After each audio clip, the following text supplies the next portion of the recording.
Oh, we were talking about animes not too long ago, and I was thinking about the only ones that I've actually seen are Vampire Hunter D and Bastard. I love Bastard. It's hilarious, and I've seen it several times. That dude truly is a bastard. But I was wondering if the reason I haven't watched more animes is because I'm not into anime, or it's because of what I like is not really anime compatible, although anything can be anime compatible because it's fucking animation. I don't really know much about Fair. it though. That's very fair. But so I was kind of thinking about it. My biggest shows that I watch are Lost and Stargate SG1. I love Lost, seen it several times. Stargate SG1, I own all 9 seasons. I've seen it several times. Love the movies. But if they made that into an anime, I'd watch it because the CGI was pretty terrible. It's a TV show. But if they were to like draw that out and make an animation, I think it'd be way better, especially with that storyline. What do you, Steven? What do you think? With Star, I haven't seen too much of Stargate, so I unfortunately don't have an opinion for this one. You have a favorite anime? Full favorite anime of all time: Full Metal Alchemist Brotherhood. Aha! Yes. A I'm sorry. man of culture, I see. I've never Well, this seen is- it all the way through. I was. What? Oh, Blasphemy. I've never heard of it. Yes, you have. I own it, and it's like on display in my apartment. Yeah, but I've averted my eyes from anime. I don't. It's Like- on display in my apartment because I have it signed by the lead voice actor. Which So what is it called? One more time? Full Metal Alchemist Brotherhood. do not watch the original. The original one was okay. It was very okay, but that ruins the Brotherhood. I feel like the original, because I watched both of them. I feel like the original one is a filler arc done correctly. Yep, never heard of this. Really? How old is this guy supposed to be in the show? He's 15. All right, that sounds right. Well, he actually ages, which is nice. Yeah. Yeah. He's when the series air quotes starts, he's 12, and then when he actually goes off on the adventure, he's 15, and by the end, I think he's like 16 or 17. Really? Yeah, like it. I'm not saying like really as in like I don't believe it. It's just that he looks so much older by the end. Yeah, like I don't think it was over 2 years, but I know it took them a long time to get all that stuff done. That's pretty crazy. It's pretty crazy. Huh. It's kind of funny because when it comes to anime, there's almost whenever you think about it, man, that would like make a really good anime. You'd actually be surprised how many things are actually an anime. They just, were like one little one-off thing or they just never really got traction. Because I was thinking, Star Wars would make like a really good anime, but believe it or not, I believe there is a Star Wars anime. Yeah, Star Wars Visions. Two of them. Yeah. Mm-hmm. Yeah, I so I'm just started kind to of like, watch the clone one, but I just couldn't get into it. That is an. I won't get into that. I won't get into that argument. No, because if it's shit and there's a better one, let me know because I gave up. What, the cartoon or the CG? The animated, the cartoon. Okay, the cartoon one is really good. Oh, that's What? The Gendy Tartakovsky cartoon, the one from 2000. The first one they did that tied directly into Episode 3. The Clone Wars CG series did not tie directly into Episode 3, which is why I was pissed that they No. retconned the animated one, because the animated one was specifically contracted to tie directly into the beginning of the movie, and then they scrapped it and did something else. So, like, the ending of the Gendy Tartakovsky animation is the beginning of Episode 3. yeah, that's really cool. So the only anime I've thought about watching, but I haven't, is because there was one where a guy, he apparently gets stuck in a video game, like an MMO RPG. He like gets stuck in there and he's in that world that he plays in. Have you ever heard of that? You're gonna have to be way more specific. Yeah, there's gonna be way more. He's probably talking about Sword Art Online. Yeah, that's what I'm thinking. There's a bunch of them. There's Sword Art Online. There's Overlord. There's what's it called? There's like, granted, there's like 15 Sword Art Onlines. There's Dot Hack. There is So if you had to pick a better one of those, which one would it be? Overlord. I haven't watched any of them, but I would assume Overlord. I would agree. Dot Hack is boring as sin. Sword Art Online is just bad. And Overlord, I hear nothing but good things about. The only problem I have with Overlord is that the main character is overpowered, which I guess is the point. But to me, that's boring. So that's why I don't care. Like, that's not my cup of tea. But if you like watching you like the main One character, Punch Man though. I like One Punch Man, but One Punch Man's a comedy. Is Overlord a comedy? No. I thought it was a comedy. No. Nope. One Punch Man, the joke is that he always wins. With those shoulder pads? I thought it was... The joke about One Punch Man is that he always wins. And, like, it's not... And what's it called? We've both watched season 1 of One Punch Man. In season 1 of One Punch Man, who's the main focus? Is it Saitama or is it everyone else? Pretty much everyone else. Exactly. It's about everyone else, and then Saitama comes in and wins. That's the punchline. The show Overlord is about Ainz. Yeah. So Yeah, go ahead. are there any shows that you like or movies that you like that you would like to see as an anime that you think might be better? I really am trying to think because it's not okay. So it's not like the things that I watch wouldn't lend themselves to anime because, like you said, anime could be anything. It's just that it's kind of like me and Darren watch more animated stuff than live action stuff because we love animation. Because we love animation. But then again, you know what? I think okay. So you guys can easily shoot me down for this. I think Pirates of the Caribbean would make a really good anime. Yes. Oh, I was gonna say that too. Like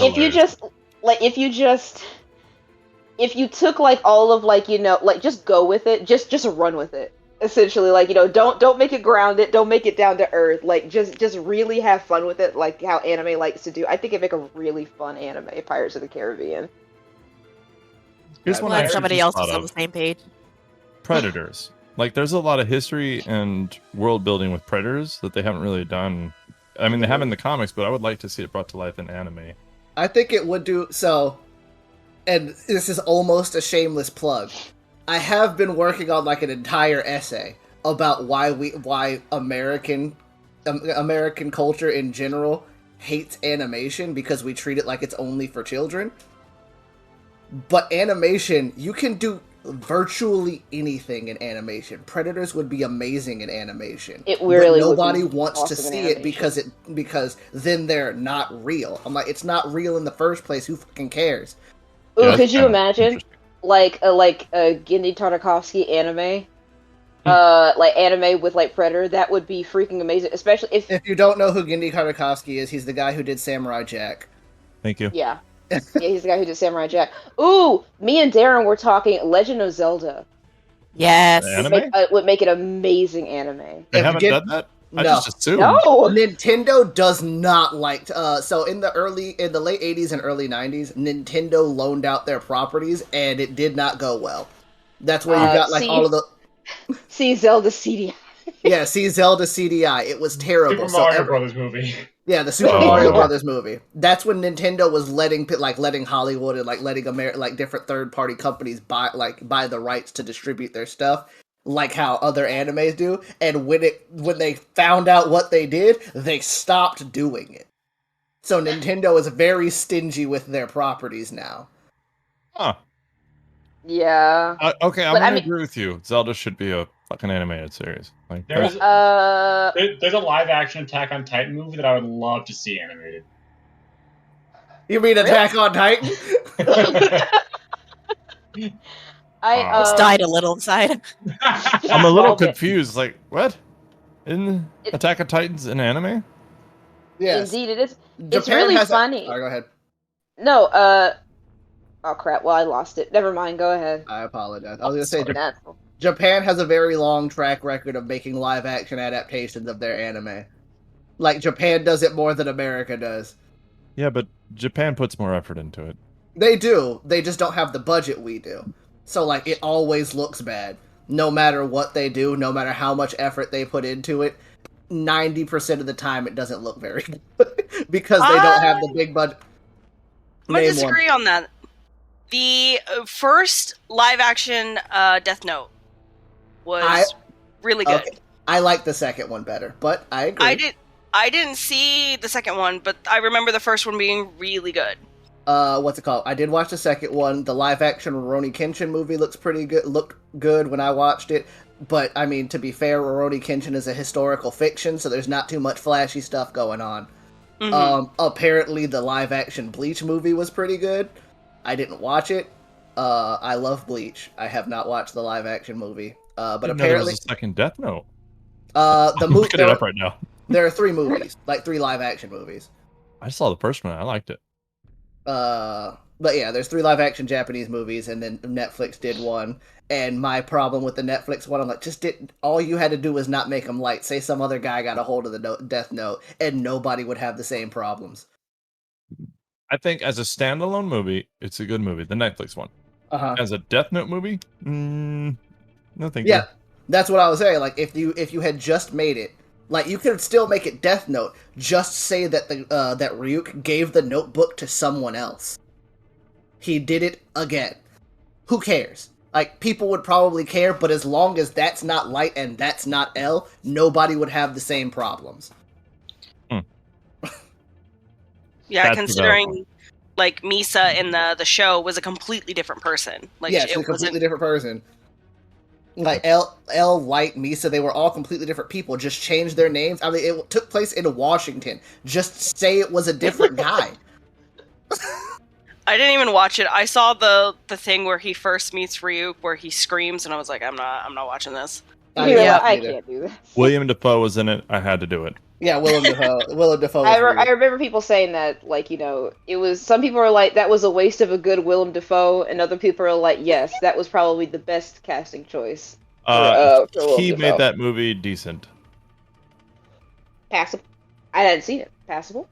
You should watch it. Nothing will ever beat him in Boondock Saints, though. Yeah, Boondock Saints was really good. I love him, but that whole movie, every time I saw him on screen, I went, what the fuck? This dude is crazy. So then they cast him as a Green Goblin, and I was like, yeah, that's a good choice. That's a good that's a good use of a good Willem. That's a good use of a Willem Dafoe. Real quick though, we're gonna make a good use of Darren Dafoe as we go back in here, repair this village, and then get y'all on your fucking way to the town you're going to. Woo! We'll see you in a minute.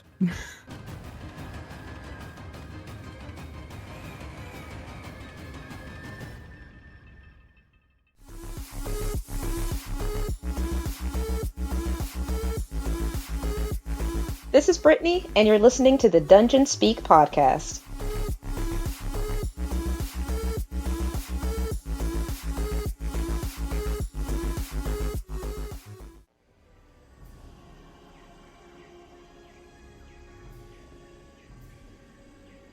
Open?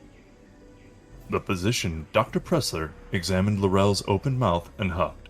He scribbled something down on his notepad and waved a hand dismissively. Close? Laurel obeyed and watched him write. He was a tall, thin elf with a studious look about him. He wore a long blue cloak that had many pockets, most of which contained notepads, ink bottles, and small trinkets. He kept his silver hair short, neatly tied into a ponytail when he worked. His demeanor was always no nonsense, and he made sure to make his visits short. Not because he didn't want to be there, but because his work was often routine and he needed to make other rounds across the province. All right, stand and stretch? Laurel did as she was asked. Dr. Pressler was one of the royal physicians, royal in the sense that he was responsible for seeing to the physical care of her order. Not only was he a doctor, but he was educated in the ways of monsters and monster hunting, so any injuries from monsters were nothing new to him. He was practically a member of the order himself. Laurel was dressed down to just her undergarments.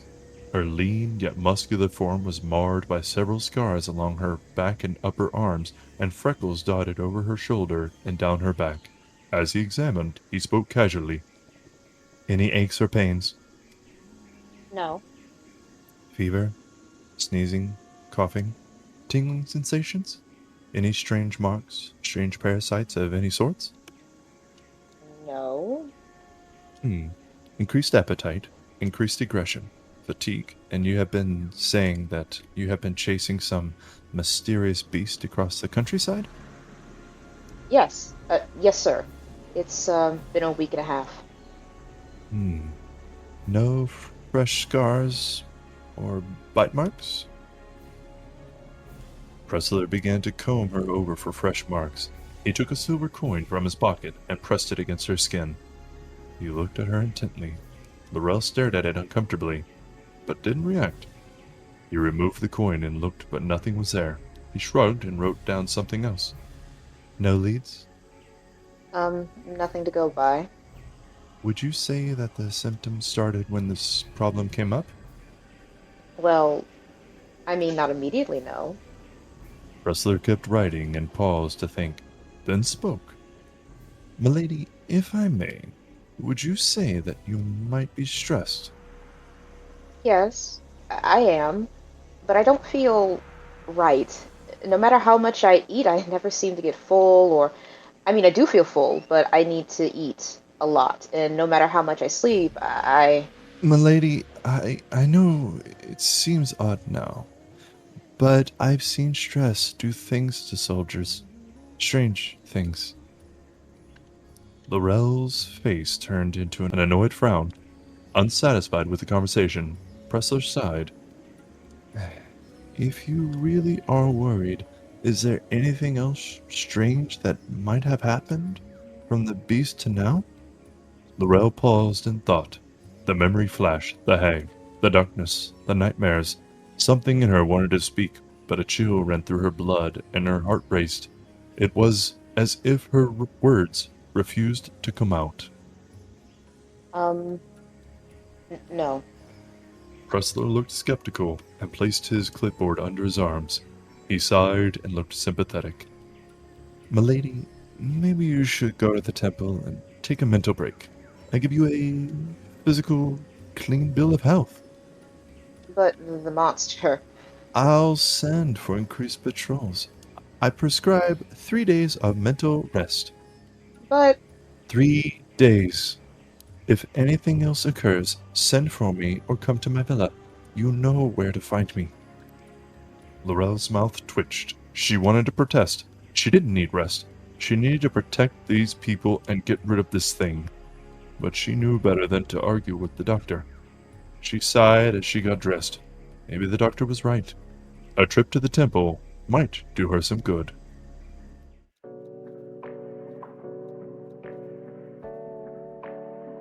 So, the last time you guys got together, you killed a little something, you lost a little something.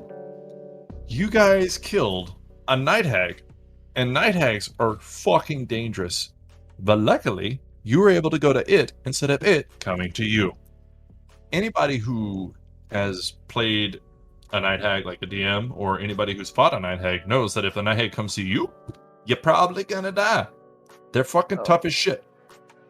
And this was a tough little hooker, but luckily, all of y'all were able to take it out, and then Falzman was able to chop its head off with a fucking halberd. That'll hurt.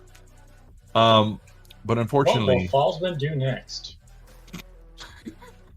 But unfortunately, Falzman went poking around her shack, and he fell to a trap. And the trap encased him in a crystal that Seltra has researched, thought on, might keep thinking on, but for the moment, Seltra, the smart arcane guy, at the moment has no idea how to move or undo what has been done to Falzman. And here we start, but before we start, Miranda, what's your character up to at the moment? What's she doing? Well, she is currently still strapped down to a table. So, as Miranda's character is strapped to this table, the last thing we heard in the last episode was, "What's your name?" Laurel, why don't you pick up where you left off? Yeah, like I'm about to untie her, and then I pause a little bit. My skepticism grows, and I look at you and say, "Wait a minute, what's your name?" Get me off of the table, and then maybe we'll discuss the pleasantries. No. How is this going? Oh, this is gonna make me sound really bad. You know what? I've kind of gone through a little bit of a traumatic experience today, so I kind of don't care. Haven't had a whole lot of good luck, with the demonic-looking folk. So I just need to make sure that you are not hostile. Hey, Naskita. Call me Kita. Skeeta, but you go by Kita. Oh, that's actually kind of cute. I like the fact that it sounds like a rhyme. I'm sorry, I'm getting a little off focus. Like I said today, and I'm untying you as I'm talking. Today has been a hell of a day, but you know what? Looking at you, I'm fairly certain it was going to be a hell of a day for you. If we didn't show up and I untie you. Thank you. She's gonna look around the room to see if her vest is there and her daggers. Yes. So she left you completely dressed and just took your bags and what you have off you and just put it to the side of the table because, let's be honest, she wasn't too worried about you. She was crazy looking, she was creepy looking, she was big looking, and she had a huge fucking sword. So, wasn't much of a worried person. Cool. So yeah, I will grab my daggers and I will re-equip them, button up my vest, kind of clean myself up a little bit. Pick yourself up and try again. Alright. Alright. Now, is there anyone else that might be down here, do you know? I was strapped to a table this whole time, and also, first of all, you didn't tell me your name. Oh, forgive me. Laurel Lightwalker. Pleasure.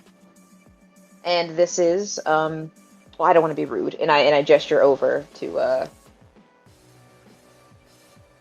the person beside me. You can do it. Oh, okay. Oh, and she... I thought you were going to say her name. I mean, like, are you trying to remember her name? Or?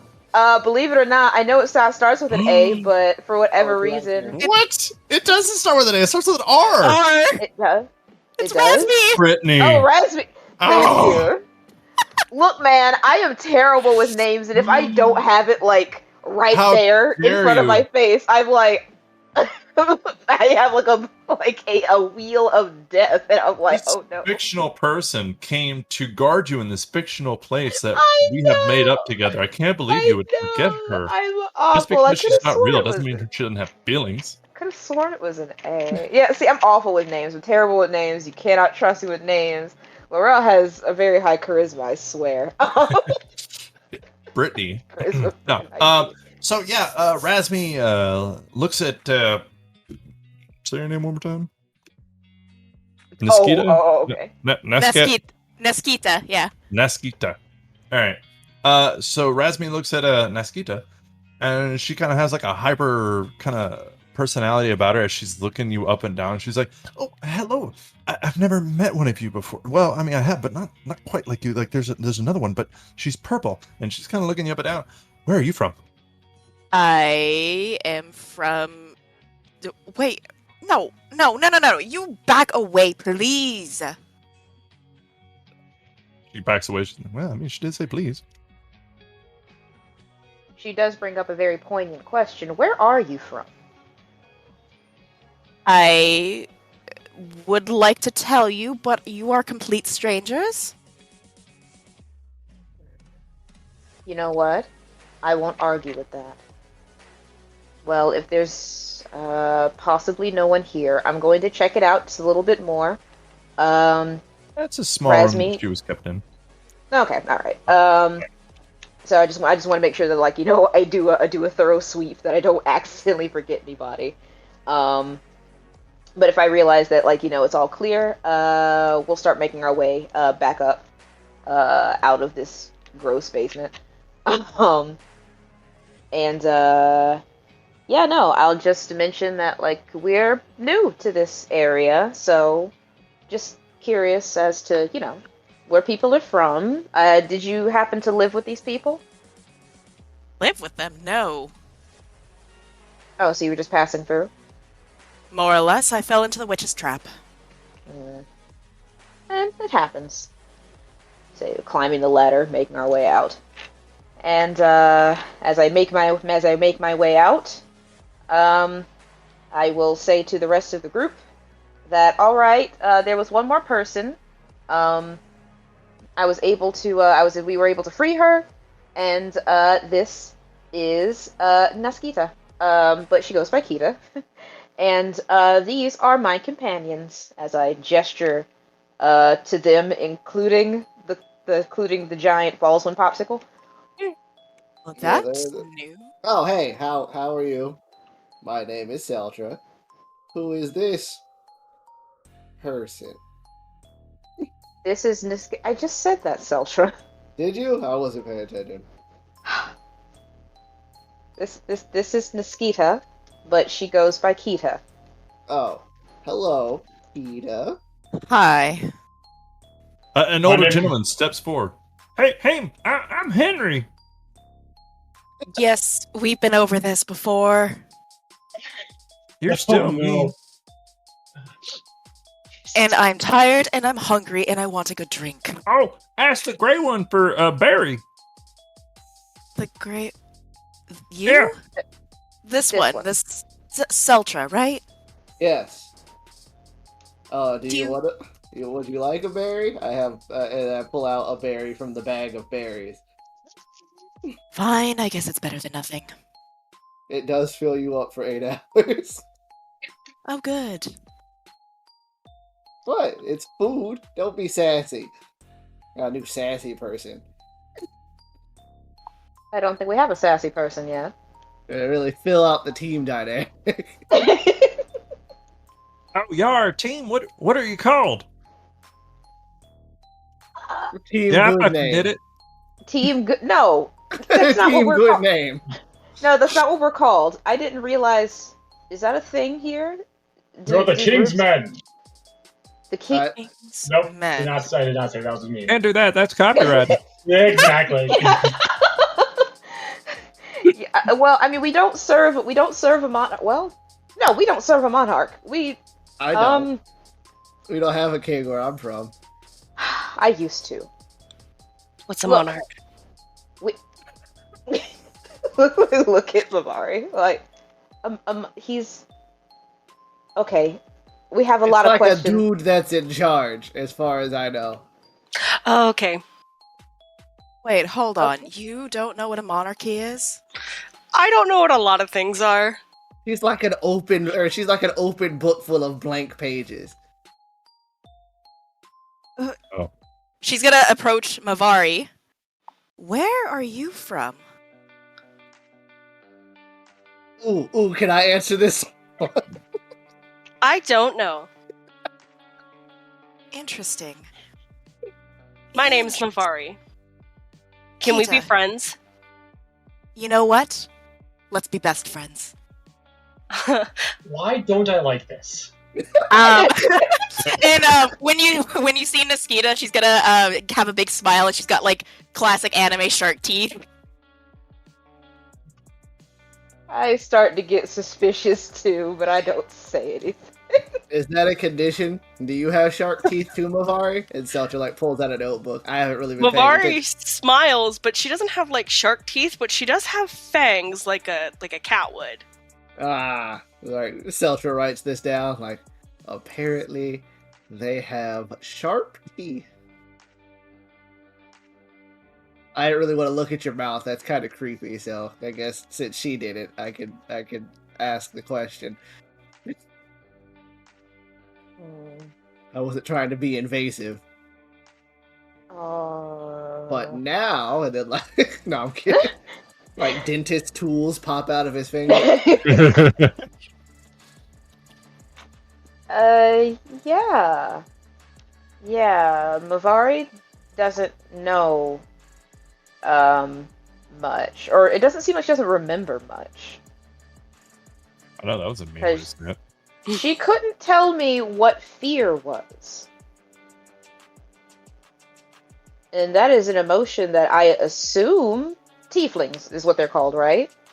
Yes. Do you all experience fear? I mean, I have in the past, but this is very... What makes you scared? Me? Ultra. What? I'll go first. Spiders. I hate them. Anyway, so ever since I fell into the spider hole, Celtic gets like a far off look in his eye. Like, anyway, so yeah, I went first. Things that move on their own without a pulse are the scariest things. Well, if it makes you feel any better, Lefty got blown up. It does. Oh. You were supposed to be sad. I'll fix him later, it's fine. Well, I guess if we're going, I guess if we're all sharing what our fears are, I'm afraid of hags. Great icebreaker. Yeah. Mavari? What are you afraid of?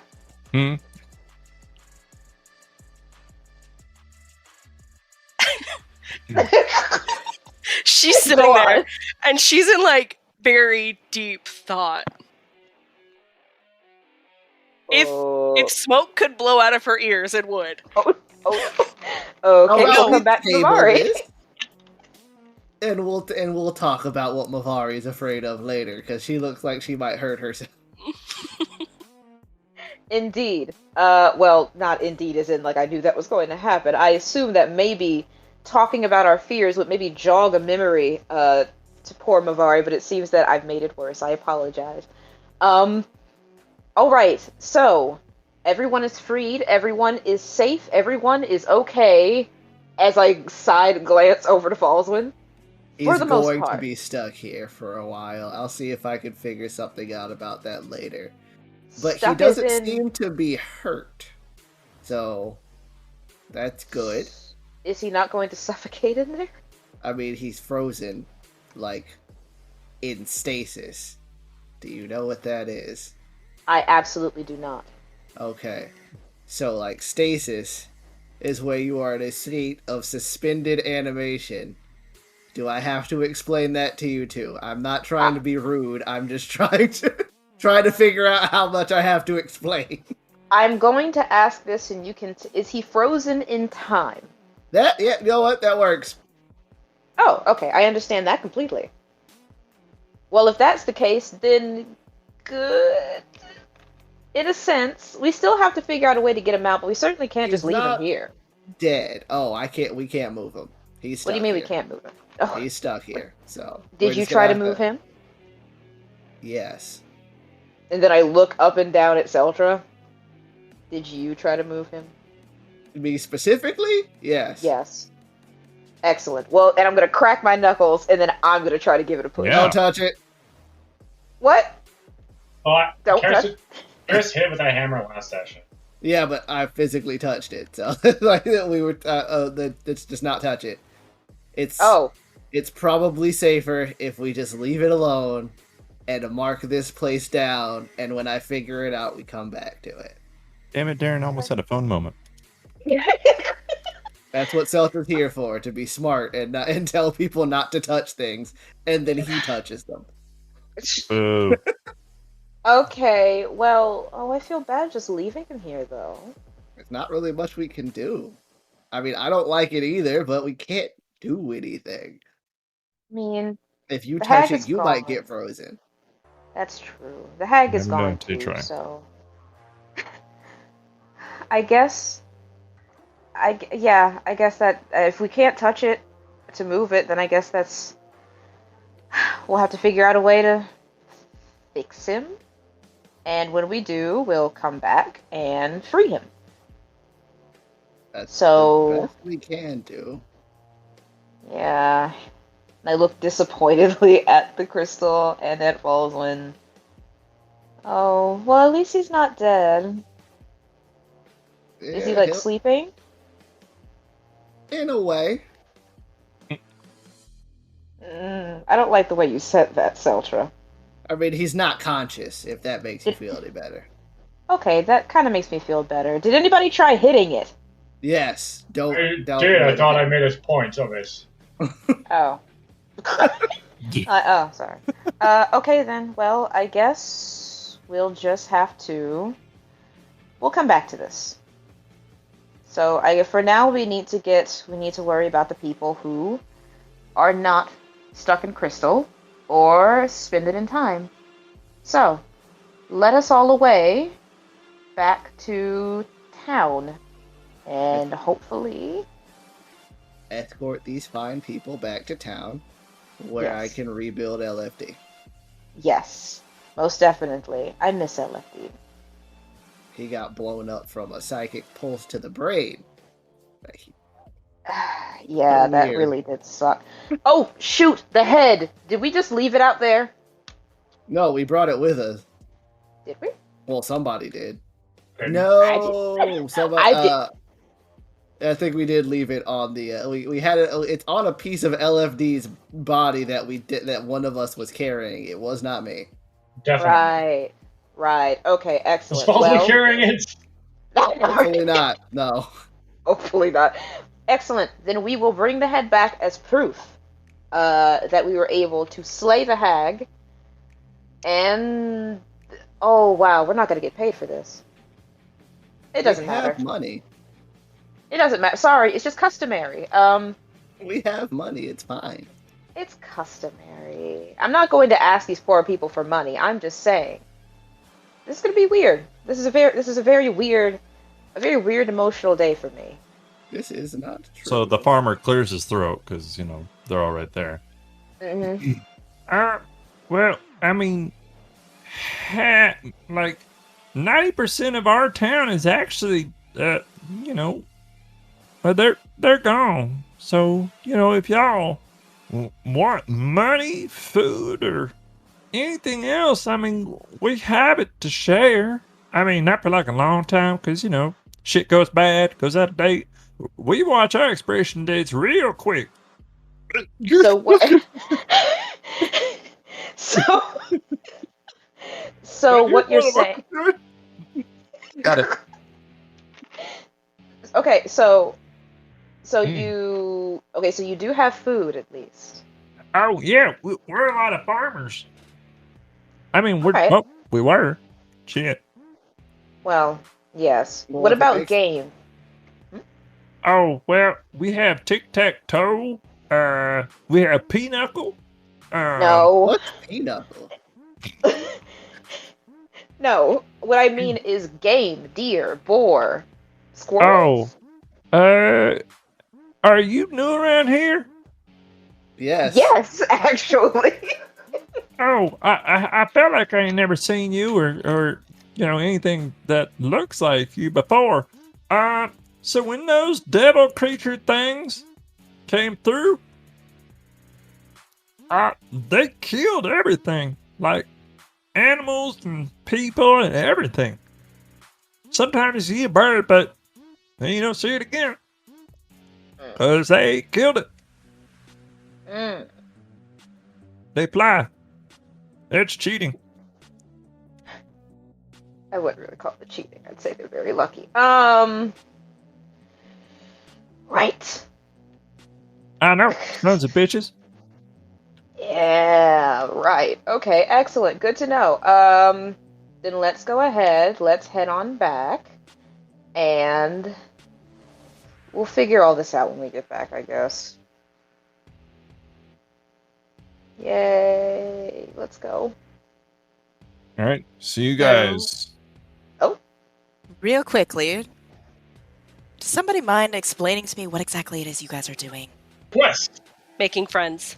We were rescuing these people from the hag whom we killed. Good. So where are we going now? Back to the town where these people are from, whom we rescued. Alright, so you guys don't mind if I tag along? I mean, you are one of the people whom we rescued, so you can come with us. Good. Alright. I mean, might look weird because we left with one. Salton pauses because he was about to phrase it real weird.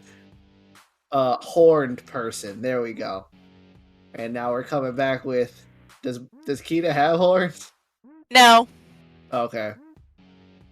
Another one of you? Okay, that's not fair. It's not that I have never seen one of you before. I have only ever seen one of you before. And it's her, points to Mavari. We've seen 2. 3 now. Have we seen 2? I thought he was a different thing. Oh well. Mordai? Oh yeah! That guy who got stabbed on a rock. I forgot about him because he got stabbed on a rock. Damn. No love. I mean, there wasn't. He got stabbed on a rock. Yeah, I forgot about him. So this is you're the third one I've seen. Man, I'm just on a roll. It's weird. What if they're native to this area? Like this world? Questions for later. Alright, let's go. So you guys head back to the town of... Fuck, I don't remember how to pronounce it. Eudaimonia. So y'all head back to Eudaimonia. That's not right. Hang on. And you can see as you're walking through there, again, the crumpled stone houses with the thatched roofs. This is a very small, or maybe not small, but kept together town or village that just looks fucking demolished. Like half the walls aren't even there in most of the houses. And you know that there's only one decent enough house to actually keep the 6 people that you saw. Well, 6 plus an Arctic dwarf. But otherwise, yeah. So you head back there, you go inside, you see the 6 people in there. They get excited to see you. They get really excited to see some of the people that they missed. So they kind of embrace each other, greet each other. The lady you were talking to before, the older woman that kind of looked like, you know, she had been through some shit. Her name was Helena, but she walks up to you guys. I'm gonna say she approaches Laurel because, again, the most charismatic and the most normal-looking one. Razmi looks kind of normal, but not. So take She ain't gray and purple, so yeah. Lizard. So she kind of excitedly is like, you found them, the woman, the witch.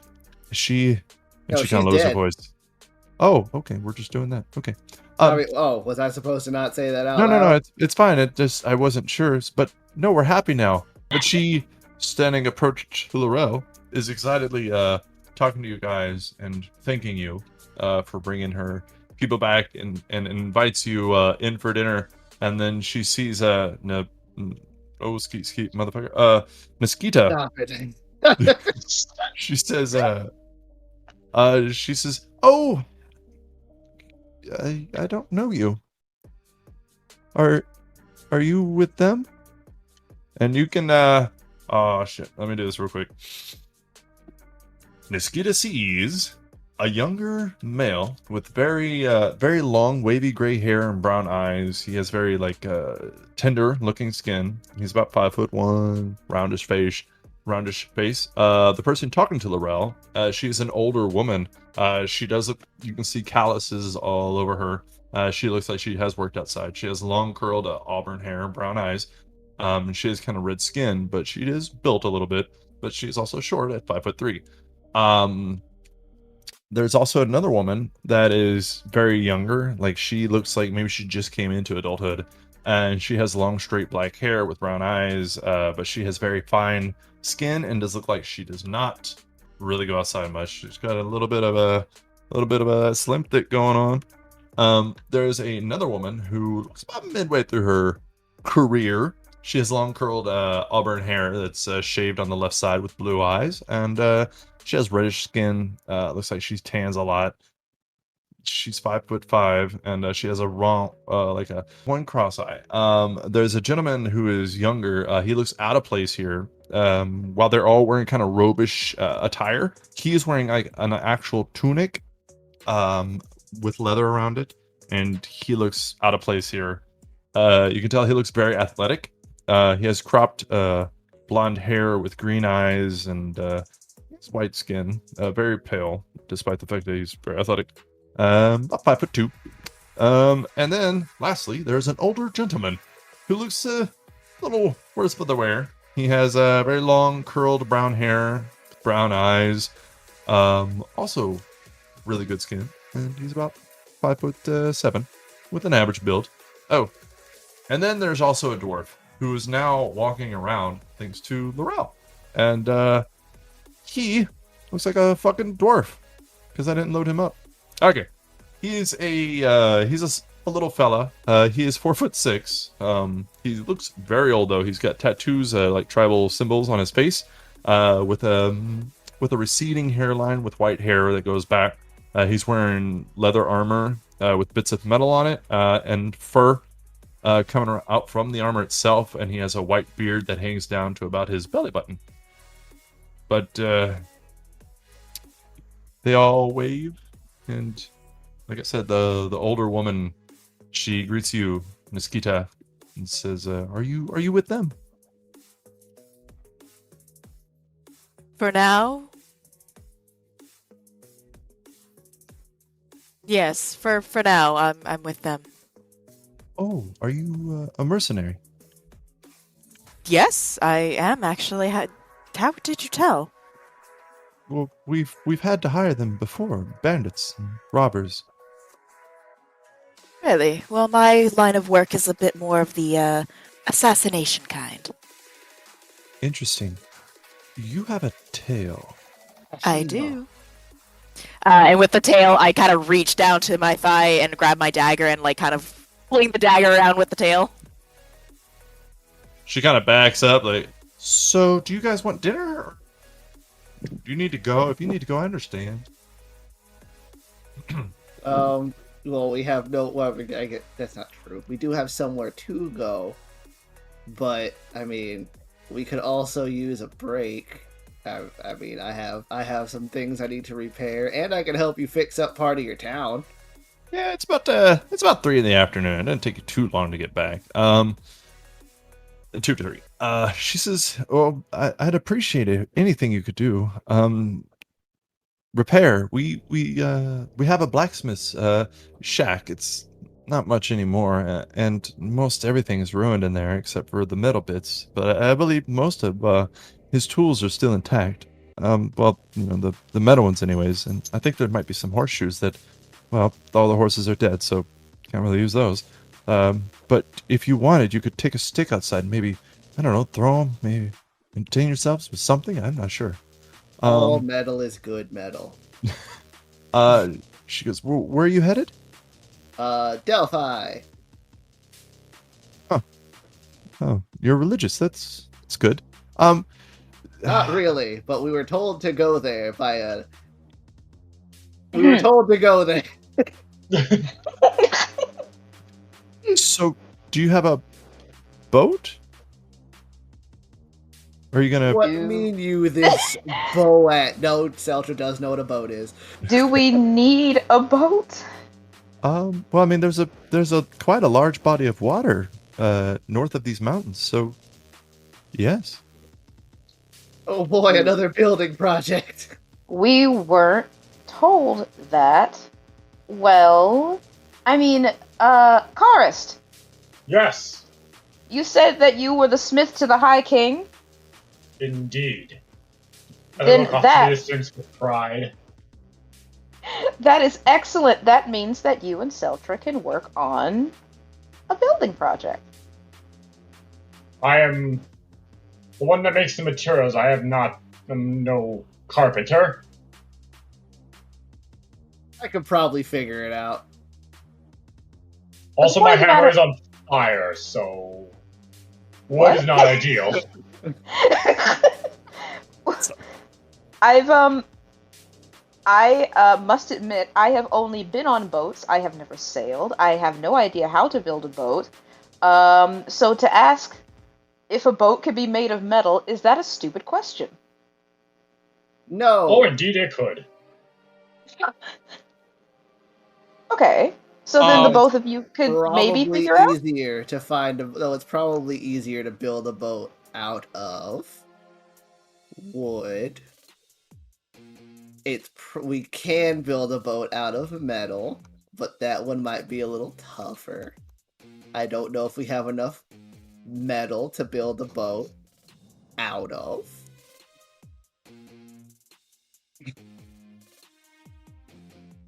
Metal boots are usually for prisoners. They are not comfortable. Oh. Well then... Wait a minute. I feel a little silly. Miss Helena? Oh, yes, ma'am. Is there a dock? Or a port city? Or a port town? Port village? I'll even take a port hamlet. Where we can take a boat?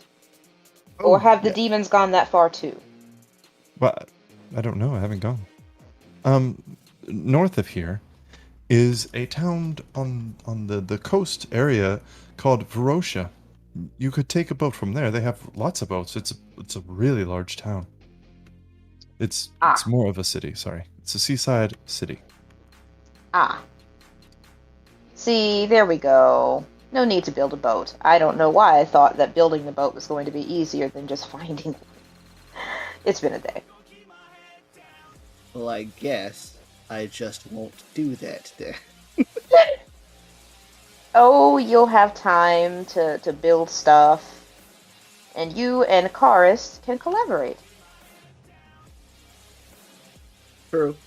Let's see, because we should do. I will go ahead and fix up at least some of these buildings. Alright. And I will kind of like look around.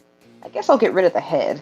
And I walk outside to dig a hole and get rid of the head. I mean, it wouldn't hurt to keep it around, just in case. But it might stink after a little while. You bury it. Yeah. They won't even know it's there. Who wants to help me fix some of these buildings? And Seltra pulls out like hammers and screwdrivers and not power tools, but a bunch of tools. We're building. It is so quiet. Me? No, I know us in general. Go ahead, Karis. Oh, silence. Sorry, this is not Karis, it's Steven. I forgot what Seltra. I didn't hear what Seltra said. I said, Seltra said, who wants to help me fix some of these buildings? And he starts pulling out a bunch of tools. If they involve rock, yes. Otherwise, I need a new hammer. I mean, I have a working hammer. I don't have a hitting people hammer. We are building buildings. I do not need a hitting people hammer. Okay, well, here's a hammer. I'll just take the regular hammer and... Alright, so I guess me and Seltra and Karis are gonna go start fixing I guess we can start with the blacksmith shack, but start trying to fix up buildings. So that, at least into a slightly habitable place. This place is gonna shine. So you're not using magic, you want to actually rebuild it. I don't have magic that would let me build it. Okay. So I don't want to seem like negative Nancy here, but there are stone buildings and you are two people with hammers. Oh, I thought these were wood. No, my descriptions of stone buildings should have gave that away. I'm looking at the picture like, oh, it looks like wood. This shouldn't be too bad. There was a juxtaposition of words and picture. I was wondering how you were going to go about this, but now that you've told me, sir, you could maybe fix up the blacksmith's shack because there's no real walls there, but that's mostly just cleaning it up and making it usable. But livable buildings, that's We'll start with that, and then I can use the blacksmith shack to fix LFD. Yeah. And then he can laser cut the bricks, and I'm kidding. It's like, how long do you plan to spend here? I did not plan for this. No, I think breath is not that strong. All right. Actually, that's pretty funny. Okay, so you guys spend the rest of the day cleaning up the blacksmith shop because it's heavy and it's a lot of stuff, and you are working, but Karst is pretty strong, I think, right? +3, 17 strength. That's pretty strong, yeah. And Seltra's a good supervisor. No, Seltra's he's organized and he's more of the intelligent fella. So y'all work together and kind of clean it up, organize it. Seltra knows a lot about building stuff, so he knows what a lot of stuff is, and there are a lot of blacksmith's tools there. It's just not a lot of useful like wood pieces, and you can see where it looks like he was building stuff and using wood as implements, but it's been smashed or destroyed, and it looks like somebody might have been in here, and you can see like from looking around, because you have a high passive investigation, that there are bloodstains. Like people did come in here and maybe get weapons that were freshly made or blacksmith's tools to try to fight with, but just it wasn't enough. And that's pretty much all that was, and that's probably why this is torn the fuck up. But while they're doing that, what are the rest of you doing? Laurel digging a hole. Is digging a hole. Well, I'm not in town, like kind of like on the outskirts of town, digging a hole and just grossly rolling it in and then covering it, patting it down, walking back. You have a shovel? Well, I was kind of using that big metal piece that it was kind of resting on, and I just kind of scooping out some dirt, and then like taking the piece of metal and then just kind of rolling the head into the hole. And then it's taking me some work.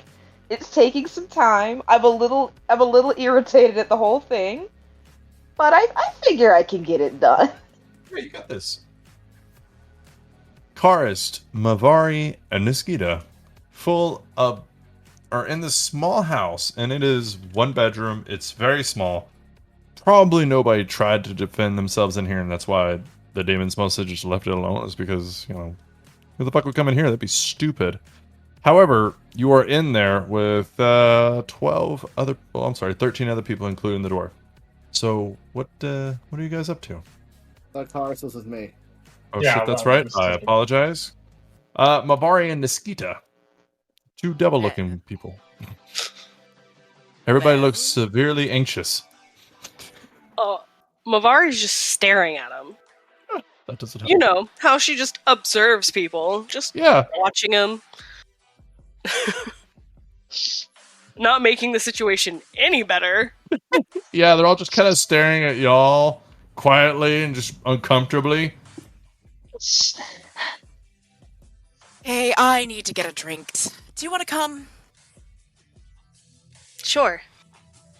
Right, okay. Drink. Anybody know where I can find a drink? You see a pudgy little finger come up from over everybody else's shoulder.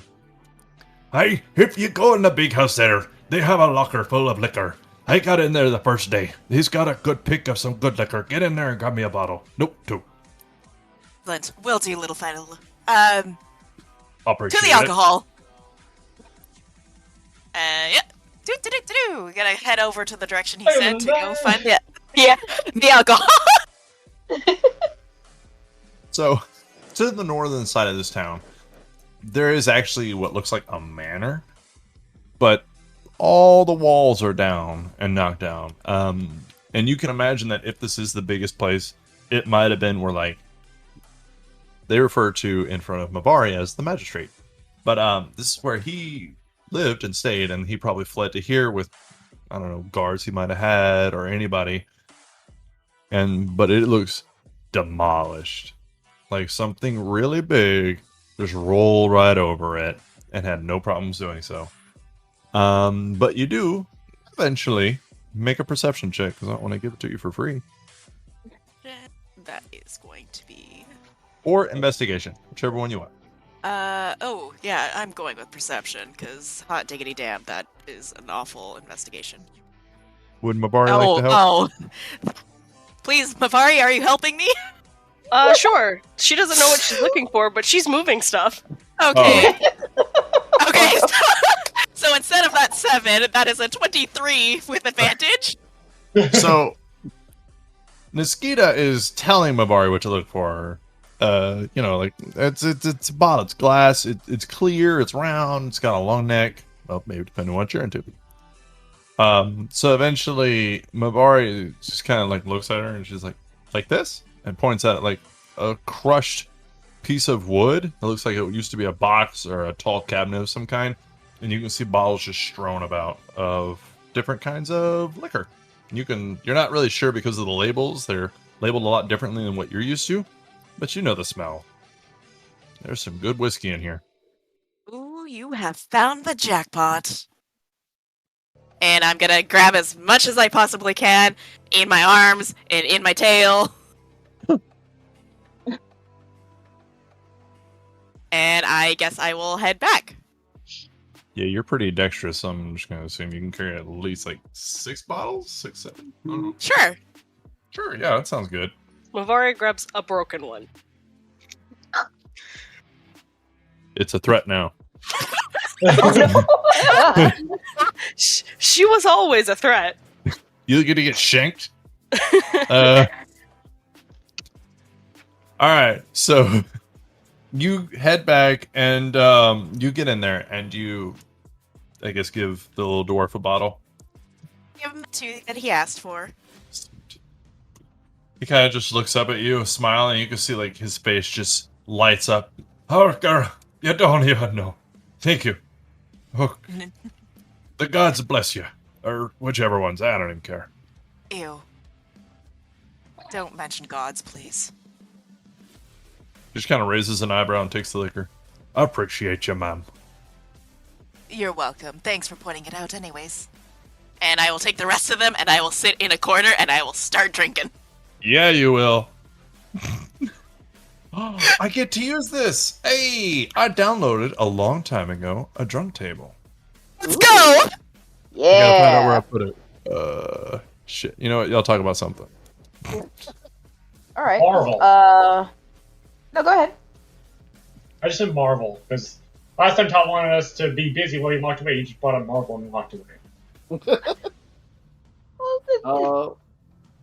Not wrong. That's true. But yeah, no. Teltra's just working on stuff. Organizing.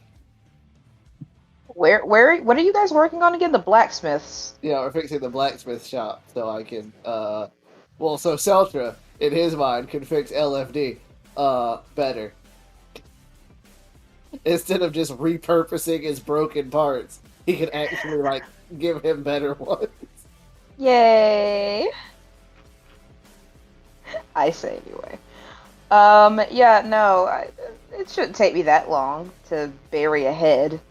And I do find you, Seltra. I'm like, oh, Seltra, chorus, fantastic. I have your metal piece of Lefty.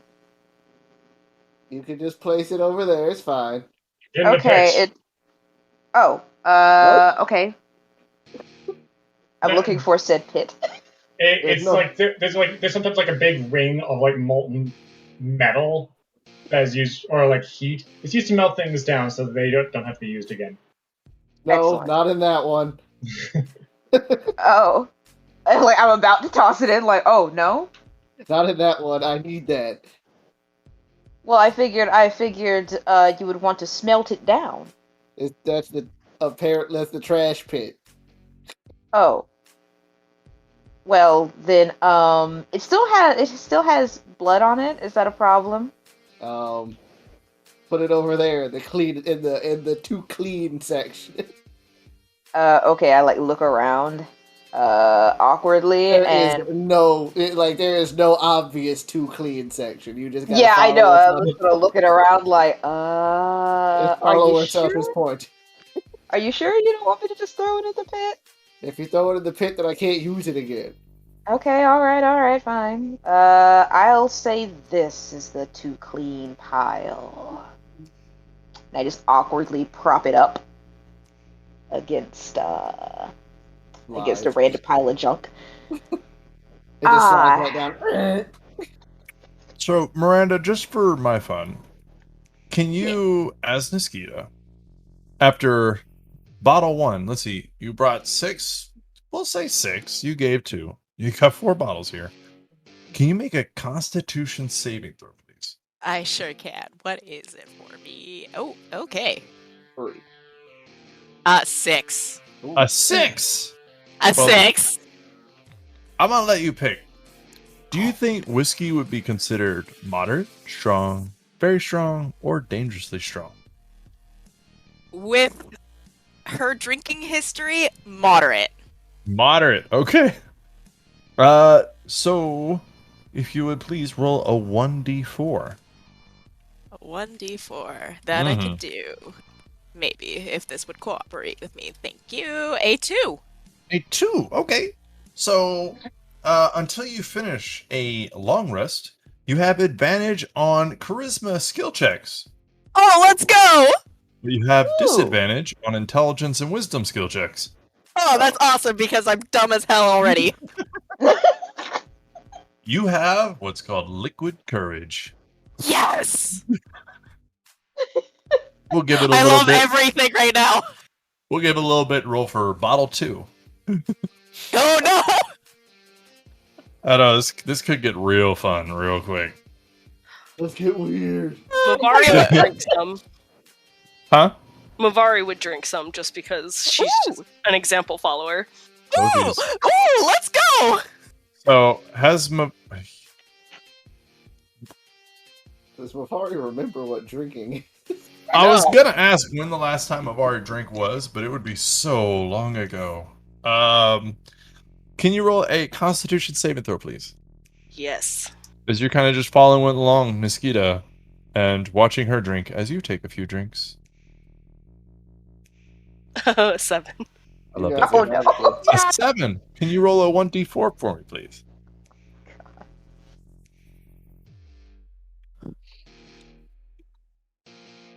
Oh, 4. A 4. Interesting. All right, you have advantage on charisma ability checks. Different than skill checks, and you have a disadvantage on wisdom and dexterity saving throws. Oh, yay. She's got the condition known as whiskey. No, Oh no. All right, so we'll come back to that after a second bottle. So Laurel has joined Seltra and Karis in rebuilding this blacksmith shop. It looks usable. Seltra, you know that you could easily fix LFD in here, and maybe even take some parts with you. That way you don't have to create them yourself, just for the ease of use, like screws, nails, metal bits. Seltra will load metal bits into his bag. and then he will prepare for the inevitable long rest repair of LFD, so he doesn't have to use a spell slot. All right. I will let you know right now that there is no danger around because the hag kind of cleared this area out after the demons already passed through. So you are safe out here as you do this throughout the night, if you wanted to. Karist, are you wanting to get anything besides, like, did you actually want the blacksmith's hammer? Because there is... Of course. Okay, I'd say there's probably at least 3 here, because, you know, who has just one fucking hammer? That's just poor work ethics. All right. So wait, you have... So what... I feel like I should have let you finish the sentence. What am I... I'm finishing the blacksmith, but having 2 hammers does not seem... Like, using 2 hammers simultaneously does not seem very effective. Well, blacksmith's hammer doesn't really have any benefits in battle. You basically just have blacksmith's tools. So if Seltra wanted to do something and he needed blacksmith's tools, he's got them. I mean, he's kind of got it anyways, because... Right. I actually did not have blacksmith tools. I just have proficiency with them. I have blacksmith tools because of when I woke up, there was enough stuff around me to make a toolkit of my choice, of which I chose blacksmith. Okay, so if you wanted a second set, you could take it. Otherwise, yeah, like you said, you might not need it. Might not want it. I don't think I would need a second set of blacksmith tools, right? would. Maybe. I mean, tools do break, so I'm gonna leave that up to you. Indeed. I will make a set and then just put it off to the side. All right. Darren's broken a few tools, so he can tell you about it. I would also like to preface that in my attempt to help you two fellows who are way more well versed in what you are doing, Laurel is not very. She's asking you what to do for everything. Like, she sincerely has no idea what she's doing. Celtra will absently point out, like, no, put that over there. Put that over there. Like, he's very clearly focused on one thing. But he will direct you to put things where they go. Okay, well then what do I do with this piece? It goes over there. Okay, I mean, are you sure? Because am I sorting things? Is that what we're doing? I sincerely have no idea what's going on. We are currently sorting things. All of the fixing has been done. Now it's just sorting things, so I know where to find them when I need to build. When it's time to build Lefty back. Oh, okay, all right. Well then, what about you, Karis? Karis is kind of just like sniffing things and trying to figure out like what's supposed to go where, what this world has, or at least this forge has, regarding tools and stuff. Kind of like he's picking, or he's like holding like a leather belt or something. He's like, "What?" I wanted to make sure that this is where it was supposed to go. It's not that I don't trust Celtra. It's just that I have no idea what I'm doing. And I don't want to get this wrong. Put that,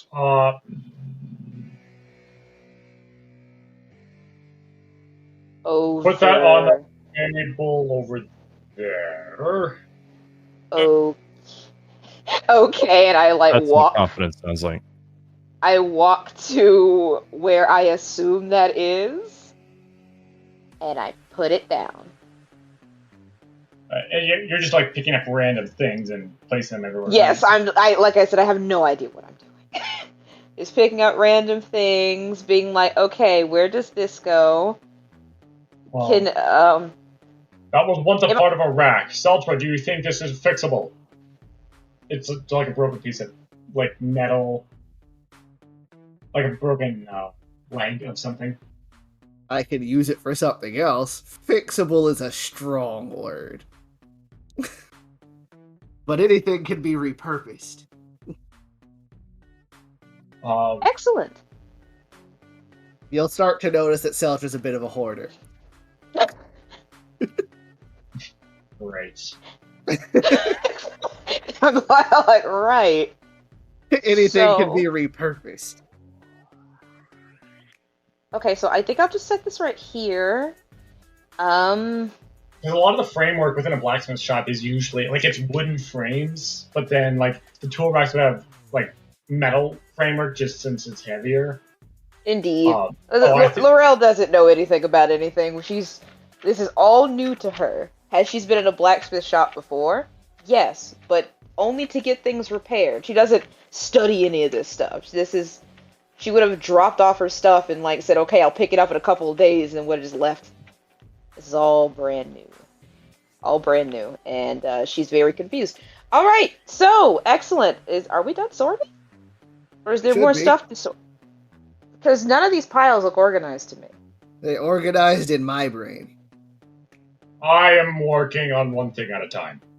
Okay, that's fair. Well, if that's the case, then I'll leave you boys to it. And I'm gonna go find something to eat. Then I turn away and I kind of stalk off. As Laurel stalks off, let's go back into Mavari and Esquilo. What is a decently drunk Mavari even like? Because sober, she seems drunk.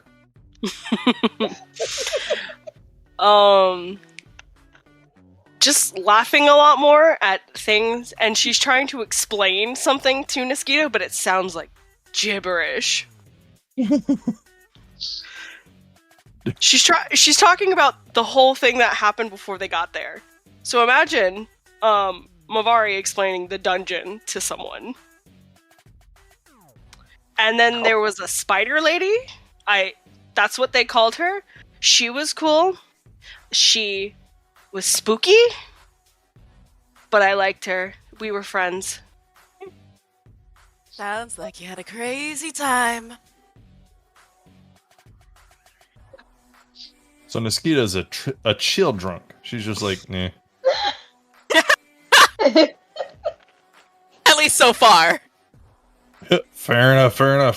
All right. So as you polish off a Nuttall bottle. A Nuttall? Yes, I'm got my own bottle. As you polish off another bottle, Niskita, will you please roll a Constitution saving throw? Yeah, sure can. If you 17. Okay, I was gonna say if you fail again, we go to a new table that I can't wait for. Oh, I actually kind of want to fail. That's okay. Wait a second. Hold that thought. It's called Toxic Shock. Hey, Mavari. Can you make a Constitution saving throw? Absolutely. Niskita, this bottle is pretty strong. You're like, good stuff. 10. But it's not as good to you as it is to Mavari. Mavari, can you roll a 1d4 for me, please? Oh, yes. 3. A 3, okay. So you have advantage on saving throws made against fear until you finish a long rest. However, you also have disadvantage on intelligence and wisdom skill checks now. Again. Well, no, What is fear? You have disadvantage on wisdom and dexterity saving throws and disadvantage on intelligence and wisdom skill checks. Niskita has disadvantage on intelligence and wisdom skill checks. We're having fun. Also, can Mavari roll a 1d10? Yes. This is the new table. It could be funny as shit. 4. A 4. Huh. Oh no. Well, I don't like this. So it tells you basically you do something, but I don't like when random rolls say your character, basically something that dictates what your character does. I don't like that. Okay, well, what is it? Somebody bumps into you and you get hostile, angry drunk. You are angry drunk now. That's what I don't really like that because I don't know. What do you think? You want to re-roll? Because I feel like Mavari would be like... Yeah, that doesn't sound like Mavari. Alright. I think she's just more talkative now. Okay. So... Yeah, these other ones, we'll wait for Niskita to fail. For now, you have 1 level of exhaustion. And if you fail again, you will be blackout. Oh no. Did you want me to re-roll that, or...?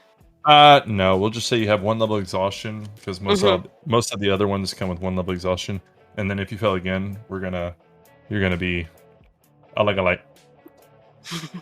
So Niskita is chill, Mavari's having a good time and feeling a little woozy, a little tired, but you know what? There's no such thing as fear, not to Mavari. Although I don't think there was anyway, so. There was never one before.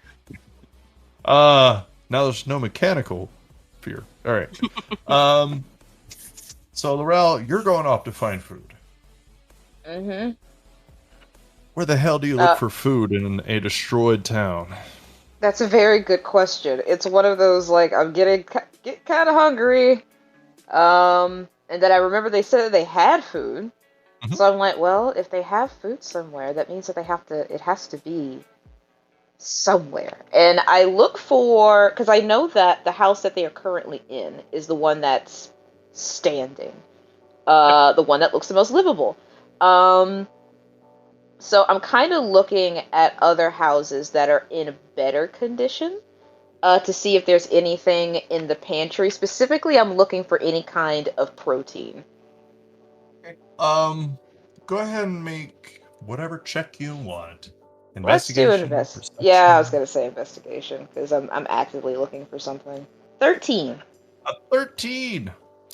Unfortunately, it looks like the people who are in this town have cleared this this house out already in these cabinets. The only thing you find in there is a little bit of silverware, some cups, maybe a little bit of mead here and there, but the essentials like, you know, food and vegetables, meat, fruits. It's all nothing here. I look disappointed. And then I go back to the house. I see this display that is going on. And I'm like, oh, you guys found liquor. What about food? Did anybody... Where's the food? Have this. Please. It's good. That's not food. So? Well, I'm hungry, you see. And I was hoping that there was maybe like fish, chicken, beef, pork. I don't know what that is. Mavari, there's no way that you don't know what fish, beef, chicken, or pork is. I mean, you've eaten, haven't you? I just, honestly, eat what you give me, because I don't know any better. Mavari, that's not... You shouldn't do that. You shouldn't just take whatever people offer you. I trust you! Oh, well, I'm glad that you trust me, but promise me you won't just take whatever from strangers, okay? Okay. Okay, Mom. I know, right? That's what it sounded like. Pretty much. They're like, okay, alright, well, where did you guys find the liquor? Because if there's liquor, there's possibly something to consume. So, in this house full of people that are less than 2 feet away from you, because, again, it's a one-bedroom house, 12 people. Indeed. The lady who offered you food before, she goes, do you want some food? We have food. Yes. Okay. Please. Right. Would you like to all eat dinner together, or are you hungry now? I'm hungry now. Something to snack on. It's still in the middle of the afternoon. I don't want to be rude and eat without. Just something to snack on. Okay. We have some pottage that we made recently. So what? Pottage. It's you don't know what that is? I don't think I do. Oh, it's a stew. We make it here. You boil vegetables, grains, and we have a bit of fish in there. I'll take that. Oh, okay. Yeah. She gives you some.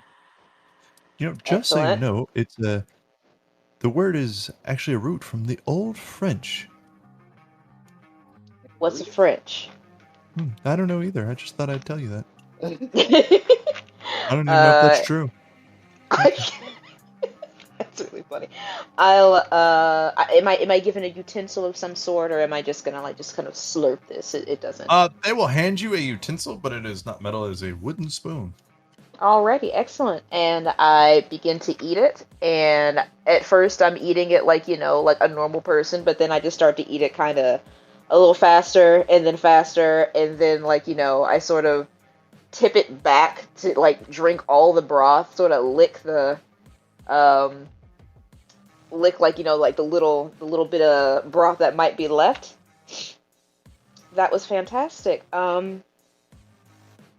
There's I don't want to eat you out of house and home, but can I have maybe one more bowl, please? She smiles and she looks at you a little strangely, and she's like, "Yes, that's fine." Excellent. You kind of hear the dwarf who's looking at you and kind of smiling. He winks. He's like, "That's how my kind of girls eat." I genuinely laugh. Well, Mosquito. Hey. How do you feel seeing this? Because you don't know anything about Laurel, but seeing a half elf, a little freckled paladin, eat like that. I am very intrigued. just sort of patiently waiting for the next bowl. Right. Trying She not to be brings you- weird. She brings you another bowl. Karst, how long are you staying out there at the blacksmith's shack? I would have probably gone to you have any like wood cutting tools or anything? Yeah. I would probably have gone to go and fashion some like longer sticks, or maybe whittle down a trunk or something to make like a tanning rack. There's no large piece of leather or there's like nothing to put on the tanning rack yet, but You also want like to build adding a tanning rack. smiths work with leather. Which is Yes. part of the leather processing. I feel like this could take a little bit longer. Oh yeah, this is what? This could take a while. I mean, how much room am I given at the moment? I mean, you could do it as low as you want. I just thought I'd point that out. I thought y'all were leaving the next day, so I didn't know you were going to be like building up the town. But he's wanting to rebuild buildings, so I guess. All right. Depends on how long everybody else wants to stay, because Seltra just needs a place to rebuild Lefty at the moment. I Well, was, Karis is building a tanning rack. We'll say you can do that until you just feel like coming in to eat or going in to eat, and then Seltra will be out there by himself all night. Seltra, what are you gonna do for food? You're just gonna eat the berries? Seltra has a bad habit of, if he gets into his work, not eating. So if nobody goes to check on him, he will not eat. Oh, Well, all dear. right then. Okay, so eventually Karis goes in to eat. They did offer food. They hand food all around. They offer, the pottage. They have like some rye porridge and some oats that they offer also. Laurel asked for meat, and that's why she offered the pottage, because it had fish in it. The fish, I could say because you're a fanciful person, I would say you could tell that the fish was not fresh. But given the kind of town that you're in and the state that it's in, it'd be a little lenient. Give them a decent star for trying. You get the So- you tried star. Yeah. So Karis, sun's going down. You eventually get hungry. You build your tanning rack. Do you want to go in and stay in and eat, or do you want to go back out after you eat?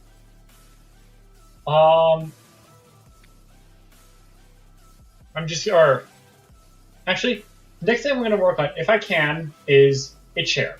Nothing too fancy, just kind of like those rocking chairs you'd see like old people sitting in on like old houses at night, you know?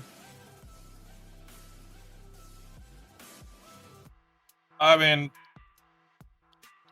all right. So, Like light rocking, not like, plush, leather, stuffed, all that. okay. I guess go ahead and roll a blacksmith check. I don't even know what that means. It's tools. Like, I think sorry, why not? Which check do I do? Blacksmiths. I've never actually had to use tools before. Is this like Roll a d20 and add, I guess for making a chair, it'd be more dexterity. And then add your proficiency bonus. natural 20? It is the best chair. Nice. This is a Ron Swanson chair. Okay. Good chair. So you build a rocking chair. Philip Swanson. Yes, of a Swanson. It is a Ron Swanson chair. That is a damn good chair. Indeed. Yeah. And so this is like nighttime, stars are out kind of thing. Oh, the stars are way out considering you built a fucking rocking chair. Which includes cutting wood, cutting pieces to fit, and then putting it together. I can't find one that takes less than 10 hours. I've actually been looking up. Oh, rocking chairs and building them. Simple ones, by the way. Just wood and rock. Wood and rock. So you are out there all night. You build an amazing chair, sir, but you have a level of exhaustion. I mean, you built a chair. I don't like a rocking chair. Yep, I'll take it. I don't like. I don't know what else to say. I'm still looking up ones that maybe somebody did in a short amount of time, but no, that's oh, you could save $50 on your next order. Thank you. Close that. $50 on your car insurance.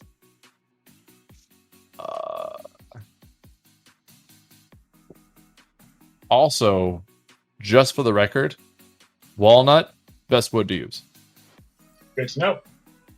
All right, I'm gonna give up on this. Okay, so I can't help it. I'm obsessed now. All right, I'm just gonna close it and be unsatisfied. All right, that's a lot of tips. All right, so you finish it. Let's see, you started around like 6 p.m. After, well, I'd be later than that after helping Seltra. So, you know, we'll say 7 o'clock. You go eat, come back 8 o'clock. So then 10 hours. So about 6 a.m. Right? Yeah, 8 o'clock, 4 hours, 6 a.m. Yeah, so about 6 a.m. As the sun's coming up, you smile and gleam at your chair, and then you're like, shit.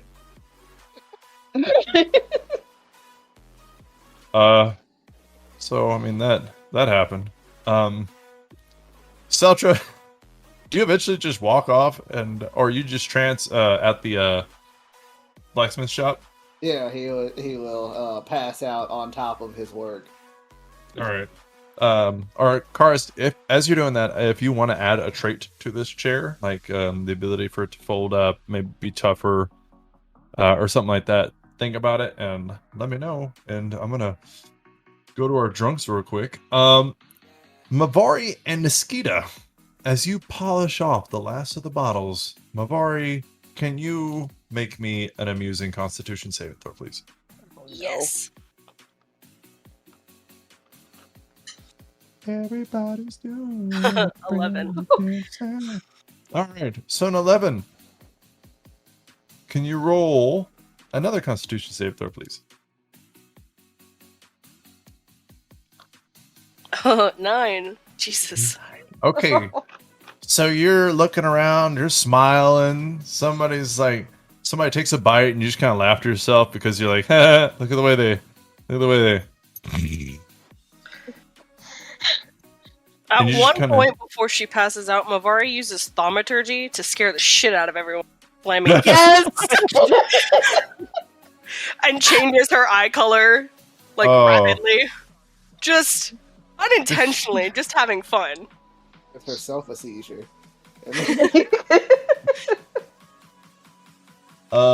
So the humans are scared shitless. You scare a lot of them. The older dwarf, he's got the boss hand, just kind of like bounces a little bit, like he hicks up, and he's like, "Hey, turn the lights off." I don't want any more, thank you though.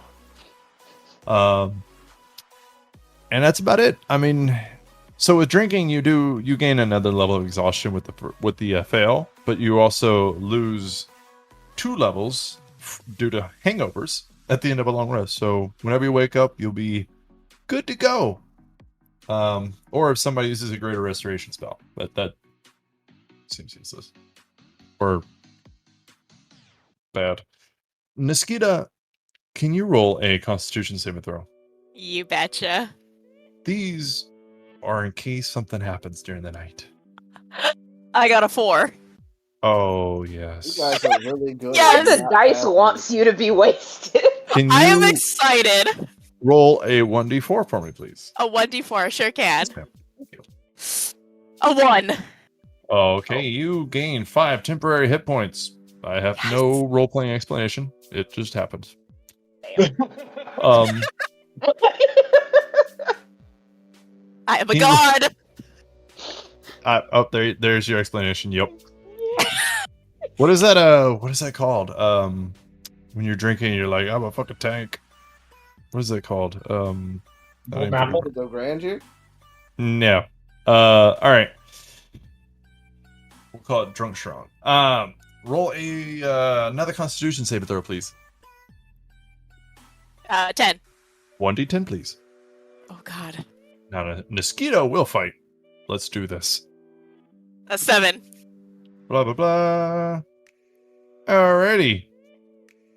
So, what the? Well, duh. All right. So you gain 1 level of exhaustion, but somebody accidentally like spits out their mead that they're drinking inside it. We'll say 1d6. Yeah. Darren, roll a 1d6 for me. Eh. They don't have age restrictions. I'll include the 14-year-old. Oh no! You're gonna beat up a child? Hell yeah. 1. Oh no. Oh, it is the child. Oh So this next to you, this very young looking guy who looks a bit tan. He's got the very long wavy gray hair with brown eyes. He's got soft white skin, and he's about 5'1", a little round. But he's kind of trying to drink mead, and he's like, and he spits it out a little bit, and it lands on your leg and kind of splashes across you. How do you respond? Immediately get up, grab him by the collar, and just stare him down. He looks up at you. Oh, I'm sorry. I didn't mean to. I apologize. Please don't hurt me. Don't apologize. You're wasting good ale. I don't know where to go from here. Fuck her off. Laurel, seeing this new person roughing up a youngin, will look up from her bowl and kind of give a death glare and be like, "Put him down." Sorry. He's wasting good ale. Good. Hey, man. Well, there's no reason to rough him up about it. Just I like lick some of the sauce from my lips. Just like put him down and let him go. He clearly didn't mean anything by it. He's nodding frantically. Don't eat me, devil woman. Please. And just like shove him down to the ground and just kind of slump back into my spot. He runs behind other people. They'll just kind of look at him. All right. It smells like a bar in here. You hear from the back of the room. What a pussy! What? What? What? No, it. Yeah. Yeah. All right. So eventually, you guys all join Mavari in the peaceful land of sleep. Laurel, is there anything you want to do clear-headed before you go to sleep? I am going to kind of curl up in my usual little spot and sort of just reflect a little bit on today. I'm going to look at my symbol of Torm, and then I am actually going to make a point to wake up a little earlier before everyone else, kind of like when the sun is coming up, like just enough where I don't think I'll have to worry about any demons in town. Because I'm gonna want to get up early in the morning and do something. All right. Mosquito, you have your wits about you mostly. A little bit. More or less. Yeah. What do you want to do, if anything? I want to curl up with a bottle. Just curl up, and I just want to listen. All right. Because I want to hear if I hear a specific voice.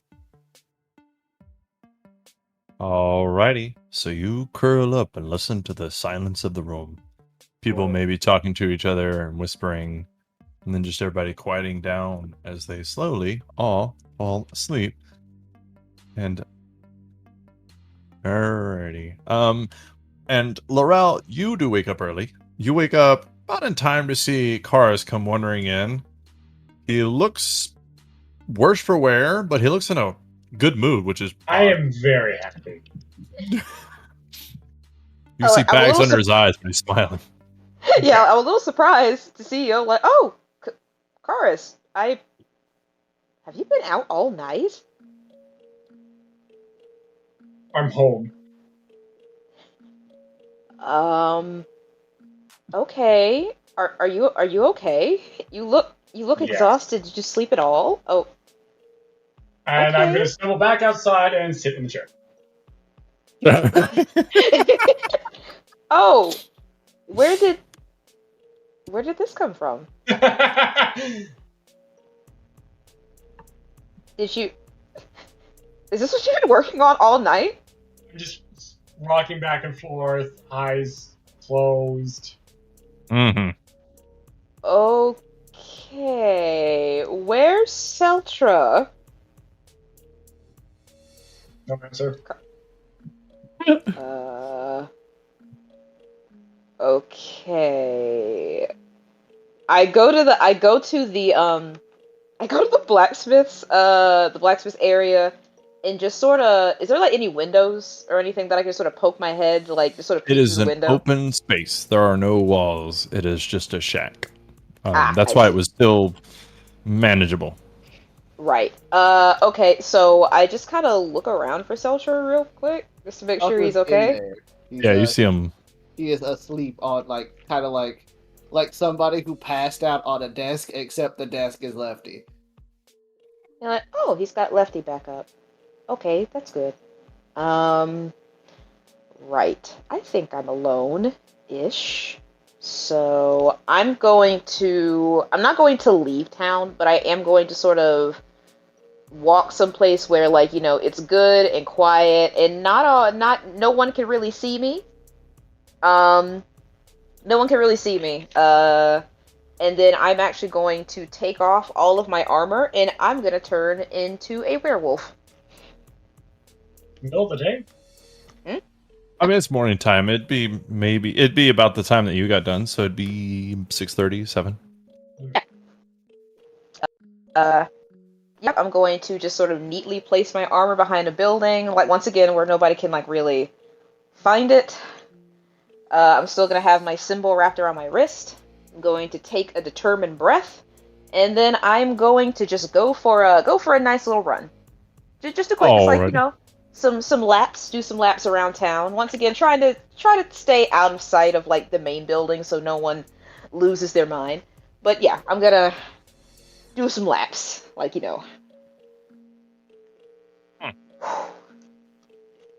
running around, trying to get a handle on some things. Alrighty, so yeah, you go for a good run in the morning. Feel the breeze against your coat. You, with who you are or what you are, again, no animals at all, no birds. You hear insects, but that's it. And even smelling every now and then, taking in the breath of the forest as you run around outside this village. You can smell the freshness of the grass and the trees and the air and the wind as it blows, but you smell no scent of an animal at all. Like they've been dead for quite a few days now, and the scents are all kind of dying out with the smell of the forest. I find that very disturbing. One of those things, I believe what I didn't. You are really waking up. Yup. Oh dear. Come on, We can't understand you. hold on. Hold Holding.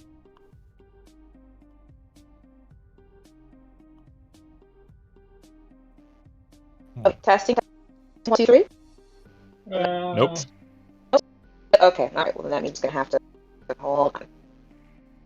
All the times the internet wants to be a big old baby about it. Hold on. I'm trying In the to meantime, get to the Karis, can Yeah. you roll me a 1d10?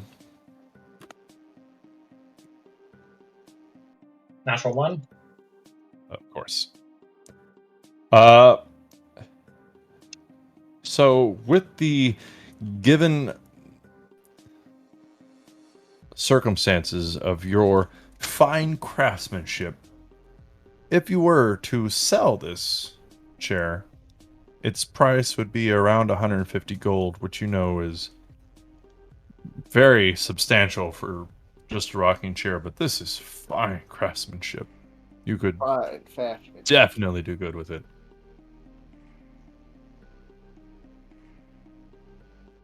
You got a fancy chair. I'll think about it. But in the meantime, okay, it's still during the day. I am taking a short rest. That sounds like a great idea. So you will still have a level of exhaustion, but you'll Terrence have a doesn't know short- that. Yeah, you'll have a short rest though. So that's good news. Laurel, you eventually come back from your jaunt in the woods, and you put your armor back on. Everybody else eventually starts waking up because when one person wakes up in a small one-bedroom house full of, 16, 18 people, everybody starts waking up. Also, that's hot. Very hot and uncomfortable. So everybody starts waking up. Karis, you are too tired to wake up from your little short rest, but Very Mavari... fine. Huh? Fine. Well, I mean, you can if you want. I just... No, I'm saying I'm okay with that. Like Okay. When I found out I've been working all night, sure, go ahead. I really wanted this chair. Mavari and Niskita, you guys wake up as there's movement around you. Mavari, you have a bit of a headache. Niskita, you have cotton mouth. Oh, lovely. Miranda does not. Miranda has Cheez-Its in her mouth right now. Cheez-Its. Oh. Traitor. What kind? The 4 cheese. Oh. All right, good choice. That's nice. So everybody starts waking up. Eventually, the middle-aged woman kind of starts handing out food. Niskita, she introduces herself as Rose, and Mavari met her before, but Mavari might be a little just there at the moment.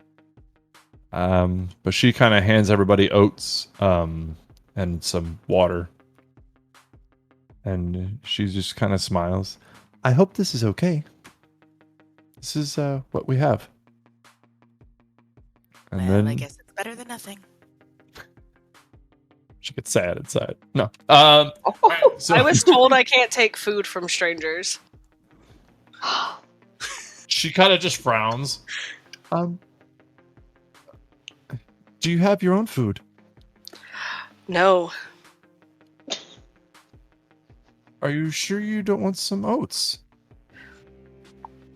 Mavari looks toward Laurel. Can I Laurel's have it? not in there. Oh no! I mean, I won't say that like I'm making my way in, but like, yeah, no, just go ahead. We'll see how this plays out. Go on. I'm very Oh, no. interested. She doesn't know what to do. She's in spiral mode. No. It's gonna starve to death. So I'm just gonna set this bowl down, and we'll give it a little bit if you decide you're hungry. Or what about water? Can you have water? Yes. No. What have I Mavari done? looks very confused. She Just just kind of sets the drink water it. next to the bowl. If you get hungry, if you get thirsty, go ahead. Good luck. And she just turns around, like You've scoots done. off. What have I done? I killed her. Yes, Laurel, you eventually walk in. Niskita is eating. Mavari is staring at a bowl with a clay cup next to it with water inside. Excellent. I walk in and like I kind of pick a few leaves and sticks out of my hair as I'm walking in, and I'm like, "Ooh, breakfast, fantastic! Are you okay, Mavari?" I was told not to eat things people give to me. That's what you said, right? What? No, I said don't take food or drink from like strangers, but within reason. Like if you're in a restaurant, then you can. Within reason. Oh no, Mavari, Mavari, surely you may seem to lack a memory, but certainly you have common sense, though, right?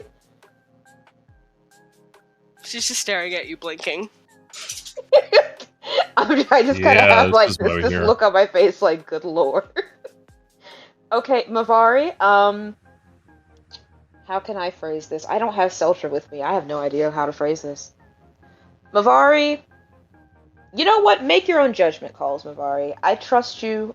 If you trust me, I trust you to make your own decisions. Okay. Do you want to eat this? What? You don't? Yes, I do. Well, then eat it. Okay. I'm a little confused as I just said you can make your own decisions that you didn't eat it. Well, Mavari, did you not want to eat it? No, I'm hungry. Okay, well then you could have decided yourself to eat it. Revoke what I said yesterday about not taking food or drink from strangers, since apparently you're going to take that extremely literally. Just make your own decisions, make your own judgment calls. Like how you've been doing, I assume. Okay. Okay. And before I start to sit down, I'm realizing we are missing two people. Well, Karis was outside in the rocking chair, looking like an old man. He's out there chilling. Sleeping. Has Seltra come in to eat yet? We can leave that up to Seltra. Seltra would probably still be asleep. Has anyone seen Seltra? Which one's that again? The gray one with the. No, nothing. Okay, I'll be back. I'm about to sit down, but I just get back up, and I walk over to the smith shop, and I poke my head in again. He's still sleeping. Okay, all right. I go and I shake him gently. Shake him like you do. Yeah. Yeah. I shake him harder.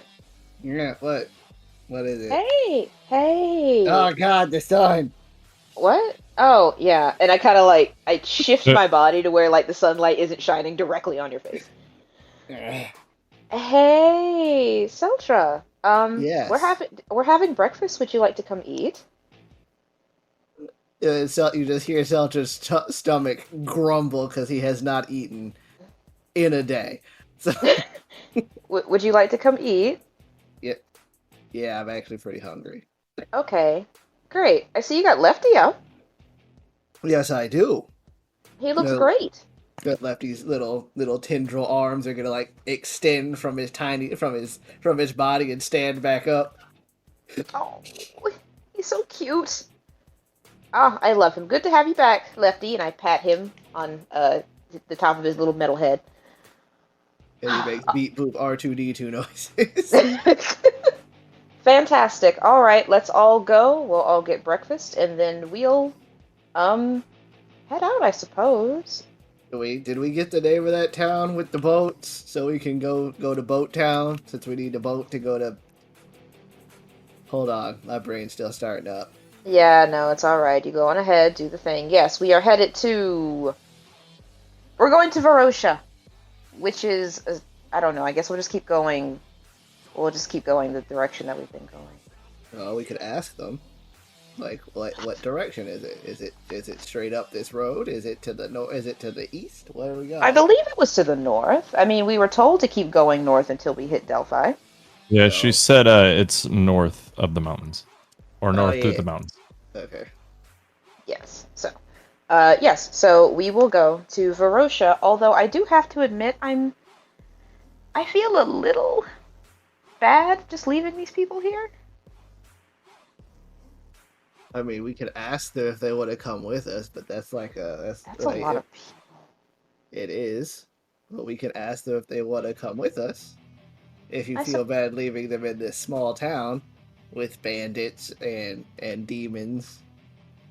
Exactly. I mean, like, if we decide to come back, I don't know if there's a town that we'll end up coming back to.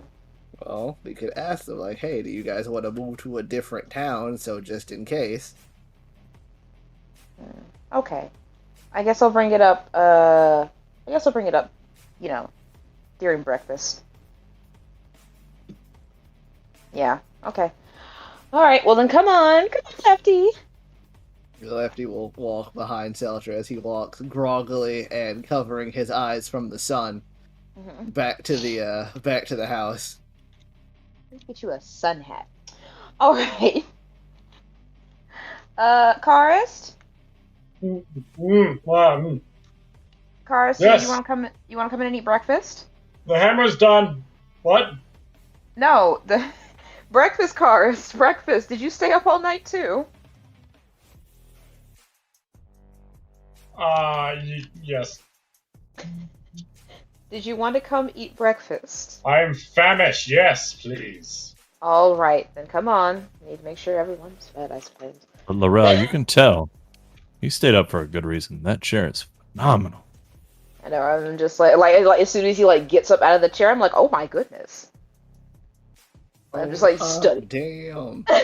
You know, like, Connors, the craftsmanship on this chair is amazing. Indeed. I mean, are we taking this with us? I was trying to think the trait I would probably give it was sturdy. So if we can, although it's very awkward. I know, right? Just carrying a walking chair. Unless we can fit it in the bag. Or like a chair on my back as a backpack. I mean, you could do that, yeah. We, I mean, we can fit that in the bag. Can we? I think it has to be able to fit in the mouth of the bag, isn't it? Like by foot by foot. I think it's the bag is a specific diameter. Aw. So I don't know if the diameter is too big or too small for the bag or the.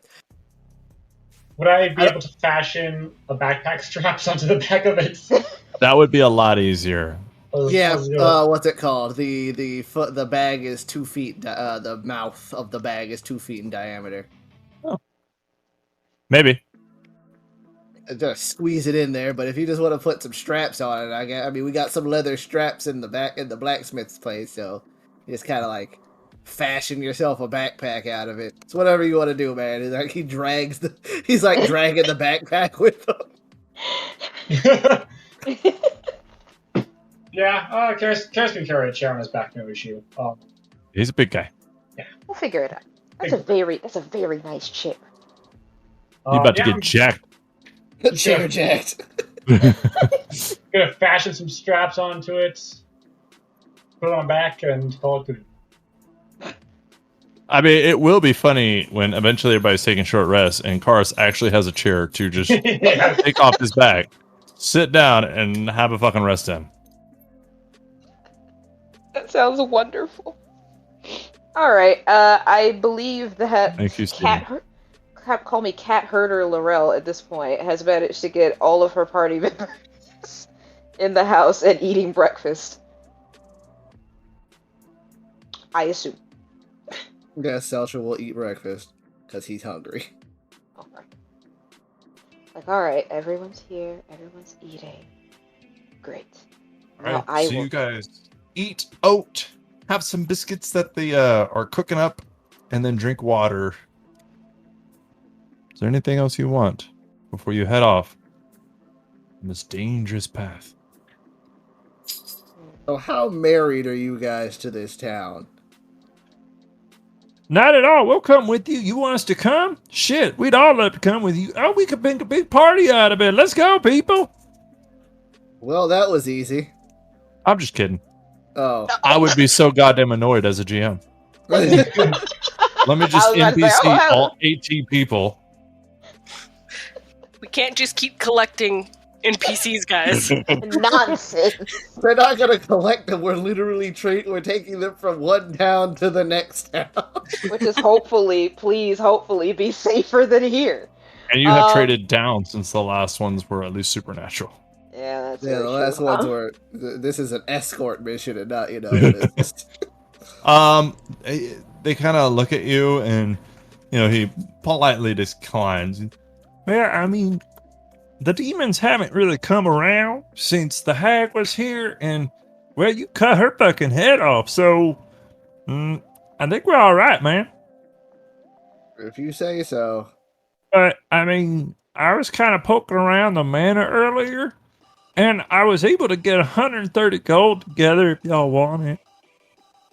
Oh, well, no, keep it. You guys are going to need it for repairs, or if a merchant happens to come into town, you're going to need that money. This was lady, there's flying demons. Ain't no merchants coming to town. I mean, Selcher is going to take 2 of the scimitars out of his bag and one of the short swords, and just kind of put them, or long swords, I'm sorry, and put them in the middle of the floor and be like, just in case you guys need a weapon. You see the 14-year-old pick up the longsword, and he's like, "Fuck yeah!" Be careful with that. It's Yeah. pointy. No, it's Yeah. cool. I've dreamed about using one of these. It's like I almost know how. It's fine. Yeah, I'm cool. I'm Where a is fighter. your manager? Okay, all right. That's a very good. That was a very good idea, Seltra. It's a very good idea.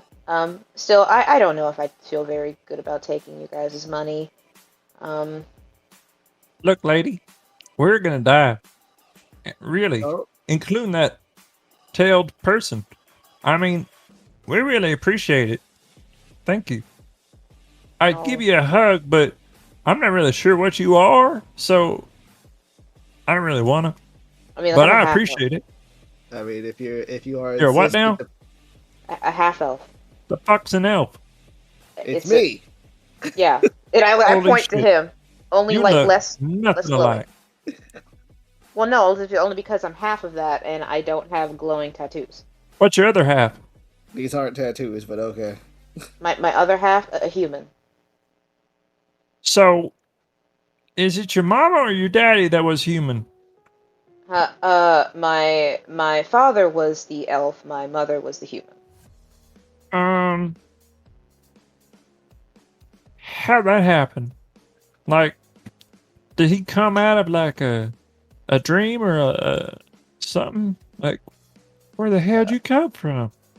Okay, well, I didn't think I'd have to explain this to someone like you. And I'm just like, when a mommy and a daddy love each other very much, I suppose, they get together, and I look over to the 14-year-old in the room.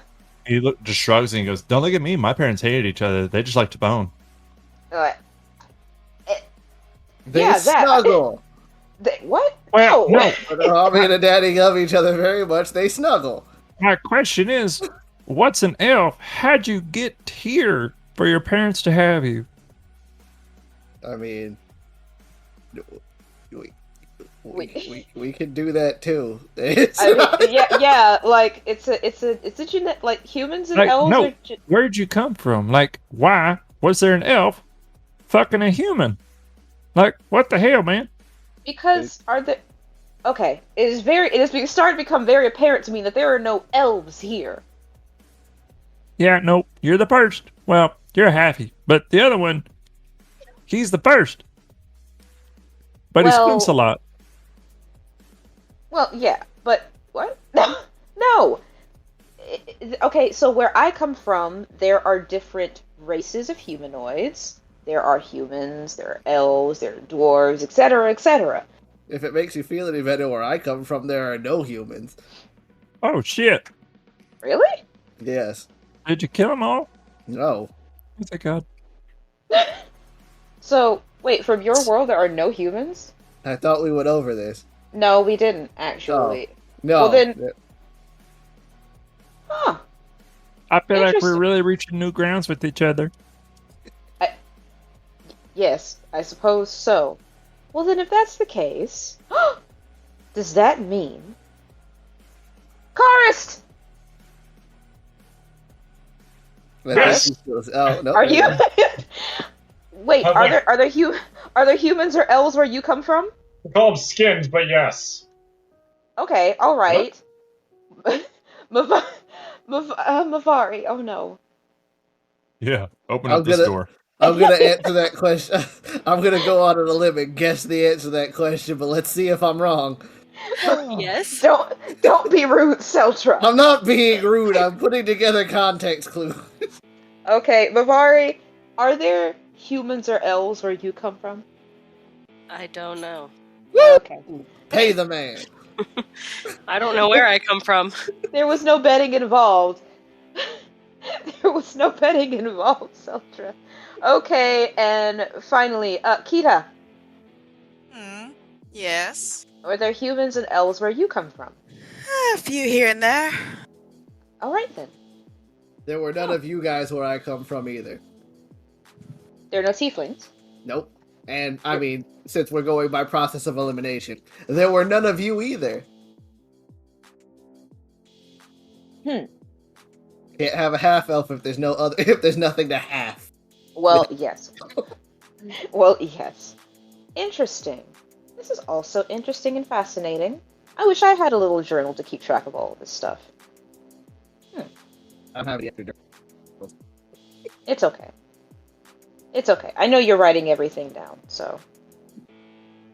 You can't prove that, he says, putting his pen and notebook back. Alright, and then Razmi, you're from where Seltra's from. She smiles. Yes. So, you are just an elf. Like a Yes. straight, pure-blooded elf. Okay, alright. Yes.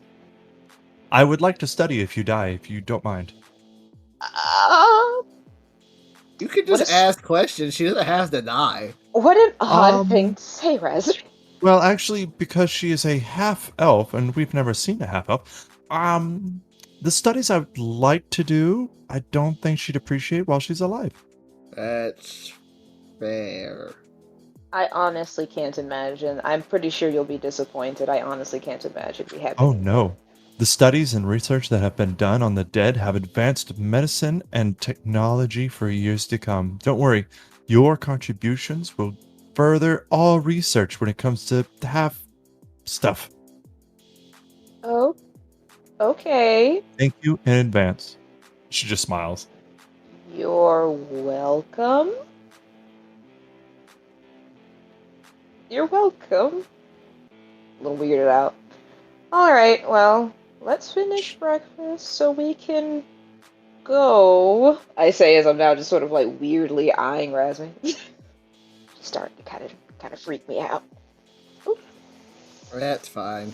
So what we will do, so I guess after we're done eating breakfast, we'll go ahead and I guess we don't really have to pack up our things. And we can get started walking. Yes, to Varosha. Yeah. You should ask for directions. Mavar, you don't have to whisper. You can just ask for directions. But Mavari wouldn't say that. She'd follow you blindly. So this town, Varosha, you got directions? Yeah, go north. Through the mountains. Okay. Alrighty. Very large. You'll see it. I'm sure. Pretty sure. Alright. I mean, sounds simple enough. I mean, like, there is a road that just goes north, right? No, it's through mountains. Can't really take a road through mountains. Huh. Okay. So there is no road that leaves north. Oh wait, out no, of he here. can do that. Yeah. All right. So Seltra is going to. Do you guys have any water? The woman who kind of served breakfast also, she holds up like a cup of water. Here you go. Thank you. And he's gonna put it off to the side and take just something that can float, and a strip of metal, and he is going to. All right, Laurel, I need help. Oh, okay. What would you like me to do? He's gonna like reach his hand out, and he's like, "I need you to open my hand, the metal one." Like, just open the palm of your hand? Yeah, he's gonna like point to different parts of his hands, like push that button, and then open that hatch, and then do this. Okay.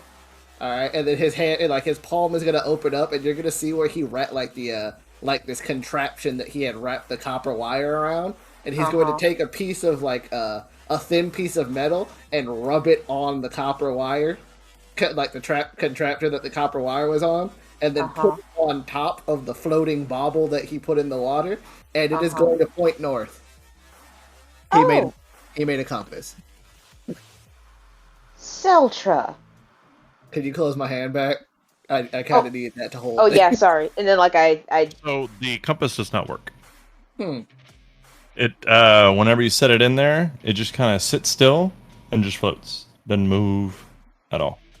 Did it do the thing?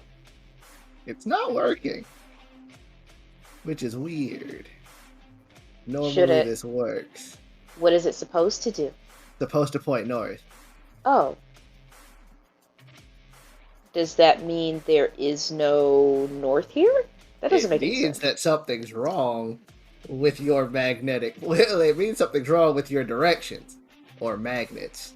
So, okay. I mean, I guess we could go outside and look for where the mountains are, but I can't see in the daylight, so. Oh, well, I can see in the daylight. I'm pretty sure the rest of us can see in the daylight. Daylight. No, I'm just spitballing. All right. Spitballing. All right. Lady kind of steps outside and she points. She looks back at the little house and she points to her left. She says, "North is that way." Ah, all right. Then it is that way we shall go. I have a teensy bit of navigation know-how. Not a lot, but enough to where I can figure out where north is-ish. Good, so... I don't have any. What? That's why I make That's why I make compass.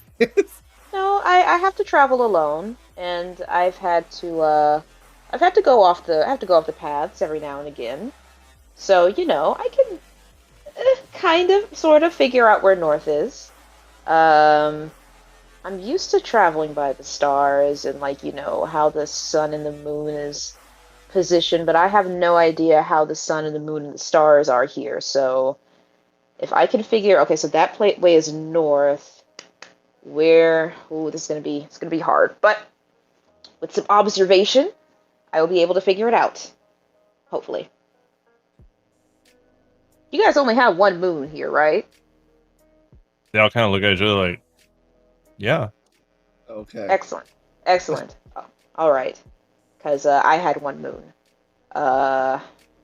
And you only have one sun, I assume. They nod, kind of at the same time. All right. Excellent. One sun, one moon. Fantastic. All we gotta do is figure out the stars. I gotta wait till night for night to that. Okay. All right, everyone. Let's. Well, yeah, obviously. Let's go. I guess. Is everybody ready? All my stuff's in the bag except Lefty, and Lefty beeps. Okay. We need horses. I think you've explained this to me before, so I won't ask again. Please don't ask again. When I'm telling you, Seltra, your mind is going to be blown when you see a horse for the first time. Maybe. Yeah, horses are great. They're so wonderful and they're so graceful and they have just the softest velvety noses. And they are weak. What? They are not weak. What? Fine. What do you fancy then? Feet, like a normal human person. Karis, you have a beef with Lefty and you have a beef with horses? No, they are just not up to the challenge of carrying anyone I've met. Are they bigger than a bread box? Oh, they're way bigger than a bread box. Karis, I don't know what kind of weak horses you have, but I'll have you know I have seen some extremely strong horses carry some very large people. I mean, I don't know what sort of ponies you have back where you come from, but the horses we had were strong. They were mighty. Are ponies different than horses? Ponies are just smaller horses. Right. Yes, there's no dip ponies. So are just... like Lefty is the smaller version of the bigger, much more terrifying things I based him off of. Yeah, sure, we'll go with that. I don't have any sizes to compare to, but Lavari, you wouldn't know. You, Kita, you know what a horse is, though, right? Yeah, they're pains in my butt. My best friend was half one. What? You're. How did that happen? Nostalgia said. Do not think about it, Yeah. please. I've seen it. When a mama loves a daddy, No, we're not talking about I'm that. curious about this one because that sounds like it shouldn't be a thing. What you just said. I have my concern. What? I don't know. He just is. Never explained to me how he came to be. So he's a kind of. He is like a humanoid though. Like he's a race, I assume. Ish. Never Ish? really asked, never really cared. I don't know. And this was your best friend that you didn't ask how he came to be. Two different things jammed together. In her Well. defense, you haven't asked Laurel. I mean, Seltra can put two and two together on that one. She, as far as Seltra knows, horses are animals. As far as Laurel knows, she has no idea what you're talking about. As far as Karis knows, they are game. So And not good ones at that. I have questions that I don't think I want to know the answer to. And in this discussion, let's get. Yeah, I was about to say I'm gonna nip this in the bud.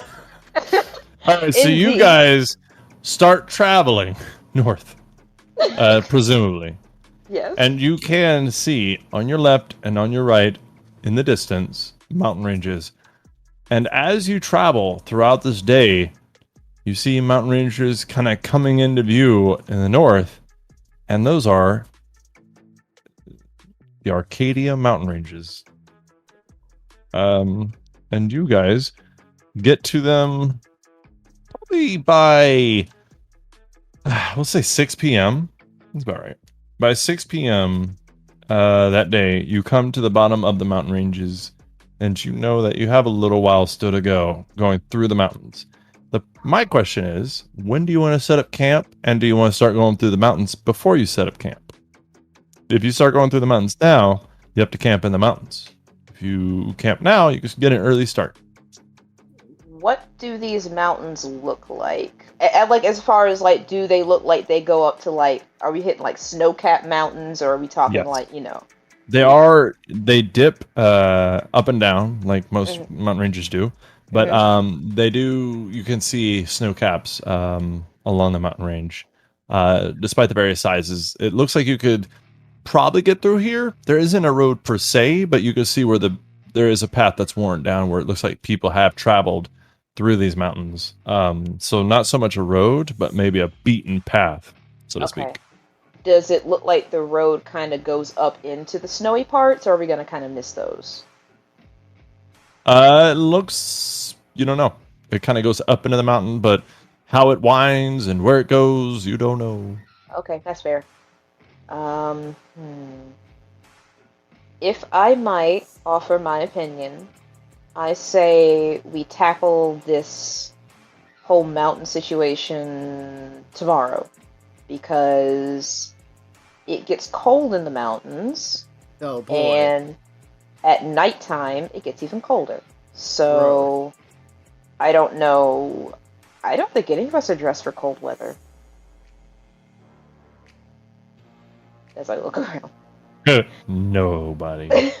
So maybe tackling the mountains tomorrow is probably the best bet. What say you all? I'm fine with that. The longer we get to stay out of the cold, the better. I hate the cold. You don't like the cold? No. So do I. You Is don't like there the any outdoor weather you enjoy? Warm. Deserts. I grew up on the coast. People are insane. You prefer the cold, Karis? I prefer the cold with a source of heat. You know, I agree with you. I rather do like the cold myself. I grew up in the subtropical coasts. So so it was nice and warm and breezy where I grew up. I see. Well, well, let's see. It seems like, although the nose to the mountain during nighttime havoc, though. So. Yeah, well, if it's gonna be even colder during the nighttime, we might as well sleep here. Yep. And then spend the day trying to get through the mountains instead of try to do that in the night. Deep in the night. Indeed. Alright, fantastic. So, let's set up camp. That sail for fun. Navari goes up to Karis and she holds out the rod. You want to try? Well, what am I doing? Think of where you want to go. Oh, Harris will hold the. You said it's a rod or a staff? It's a rod. Okay, it can fit in one hand. It is. You guys see this larger building, kind of like the smithy that we were just in, but a little bit bigger than that. There's a small campfire in the back. There's a couple weaker chairs. Some of them have the ones that are against the back of this structure have a kind of like a wooden roof hastily made over them. And we're effectively in that, or not so much an alleyway, but the building that we're on is like on the outskirts of town, and there's just backs of other buildings. You can, so there's the small fire pit. It's not meant to like really warm you up. It's more like to provide light and just be nice for the kids. And then you hear laughter from men and women coming from inside the building, and you hear a little kid, "Daddy!" And much older voice, "Ah, there he is!" and picking him up. As far as the sky goes, you guys can see there's no moon per se. The stars are a pattern that you guys haven't seen before, but I'm really the only one that probably cares about that.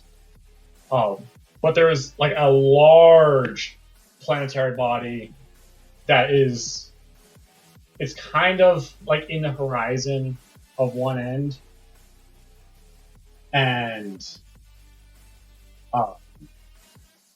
Harris takes a chair off his back, throws another one that was like under one of the roofs, throws that one out of the way, puts that current chair where it was, sits, and thinks, "I'm home." And yeah. Ooh. A nice view of the stars. Like I said, there's no moon. There's just that very big planetoid structure, or not structure. Just a large. Paris homeworld is two cold orbiting planets, and that's just the second. Elka kind of looks around like, this is different. And you guys don't know this, but as players, I'll tell you, you guys are in the back of Karis' original smithy in the kingdom. just that's where he has his best memories training to be an apprentice. Huh. Well, this is nice. It's so cozy. I pick up the chair that Cars threw. There's chairs like scattered about. You don't have the option of 2 chairs, and I had the best one. You have the options of several chairs, and I have the best one. I definitely do have the best one, though, for the record. With a natural 20, yes, you definitely have the best chair. I'll just take a chair and sit down and settle on in. This is very nice, Karis. It's very cozy. Yes, it was. Just kind of lock my fingers together over my lap and look at the stars. They're very nice.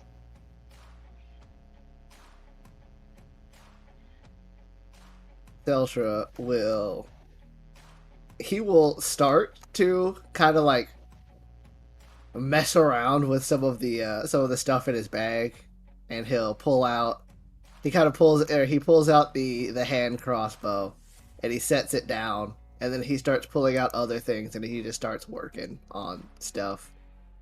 He does try to make another compass. Like, why didn't this work? I figure it wouldn't work in here either. He's just confused as to why it didn't work, and he wants to try to figure that out.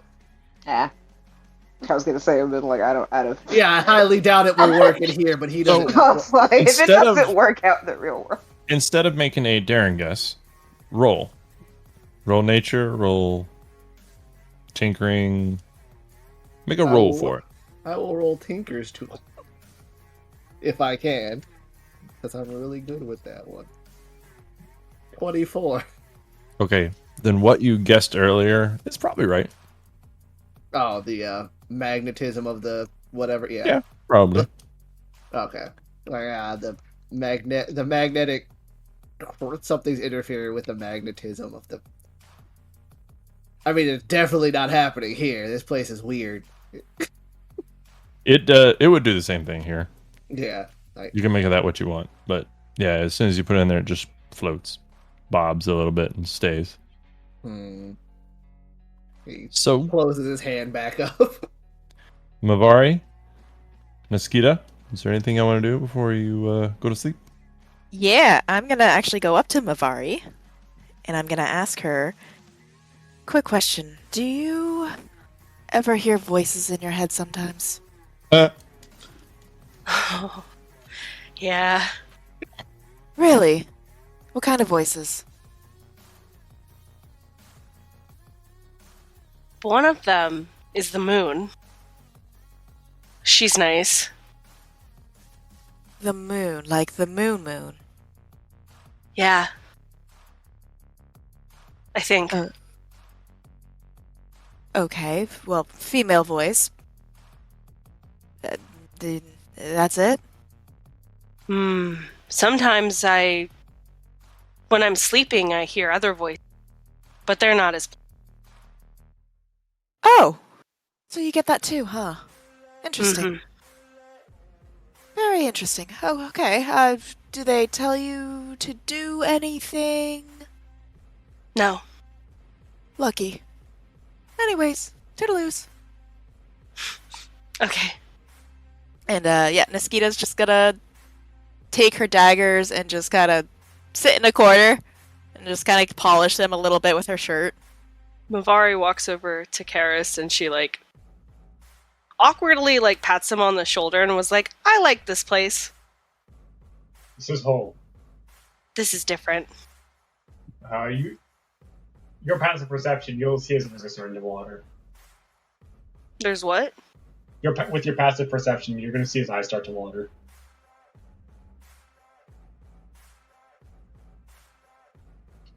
Mavari gets real close to his face.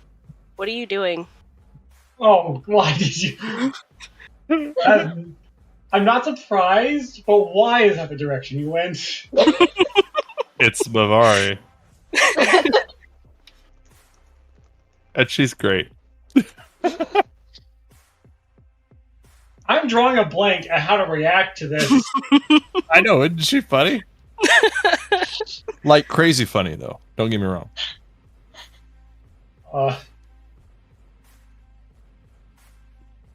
sorry. Okay, so you did what again?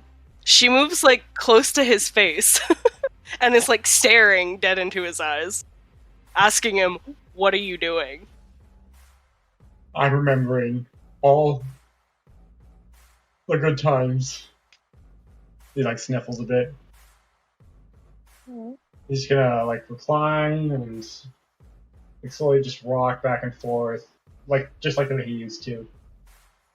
Is he like? Are there tears coming down his face, or is it didn't get that far? Yeah, it might be one.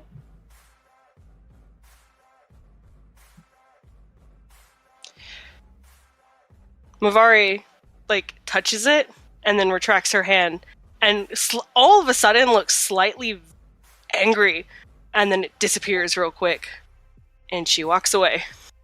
She goes sit in a corner and just playing with the bit of her robe. She's gonna go to sleep. Interesting. I'm not sitting far. I mean, I'd be listening to the conversation, and I'd see Mavari do that, and watch her walk away, and like, so this is your home. It's very nice, Karst. I know. Yeah. Yeah. You remember home fondly, I can tell. I just... I wonder how far you can go. And I look down the alleyway. And out of my own curiosity... I do just kind of stand, and I do, if there is an end to this alleyway, I just kind of want to see if I can get to the end of it and just sort of peek around the corner. Well, it's not so much like an alleyway, like we're facing an open plain, like on top, like on a hilltop. Okay. Like, but bordering it is definitely like an alleyway because it's the business district, and these are business buildings. Gotcha. Okay, excellent. Well, still, I just kind of want to walk to the end and just kind of poke my head around the corner and see if there's anything else there. It looks like other buildings, but you don't hear anybody. The streets look empty? Of people, yes. This place is interesting. The voices and everything would be, in a sense, sourceless. Like, they are happening, but there's no one to make them because people are, well, at least one of them's dead. Yeah. Like, the spell ghost sounds kind of. Yeah. Alright. But if you look in the shot, like, you see some parts of what Seltra and I were working on within this blacksmith, but they're, like, 25% bigger. Just because Dragonborn are big. Yeah, no, I'm just gonna, like, explore a little bit. Like, I'm not gonna, like, walk, like, too far, only because I don't know what the boundaries of this place are, and the last thing I want to do is just, like, fall out of it. But, like, I'm just gonna kind of walk, and I'm gonna kind of poke around, because I am really interested in this place. And I'm kind of acting like I want to ask questions, but it seems that Karst is kind of, like, having his moment, and I don't want to be nosy. But you can definitely tell, like, when I'm walking around and kind of poking my head, like, in places and picking stuff up, that I really am interested in all of this. Well, there's a couple, like, craft shops. The blacksmith on its own has not really a shop. Like, it has a shop face, but it's not as big because most of the space is dedicated to the actual smithing. But you see some like food stalls that they sell produce, just everything's, because there is food and water in here according to the sheet. So you just see like produce in baskets, some of it's food you don't recognize. An abundance of dragon fruit, but we don't call it that, we just call it apple. Awesome. And then you see like some, there's a couple kitchen fronts that those are a little further away because the smell of burning metal is not usually appetizing. Yeah. But so like the further away you get from the smithy, you see just shop fronts. A little further, and then you might start to see every now and then a house. These are all like made of stone, like very well made stone, since this is like the center of the kingdom. Mm-hmm. Oh. In the distance, you can see this large white castle with flags of with a sun on it. Whoa. Let's see. I didn't put this much thought into my own world building. Now No, that's extremely fair. I will ask Horus though. Is this entire, as I look at the castle kingdom, is it consisted mostly of dragon people?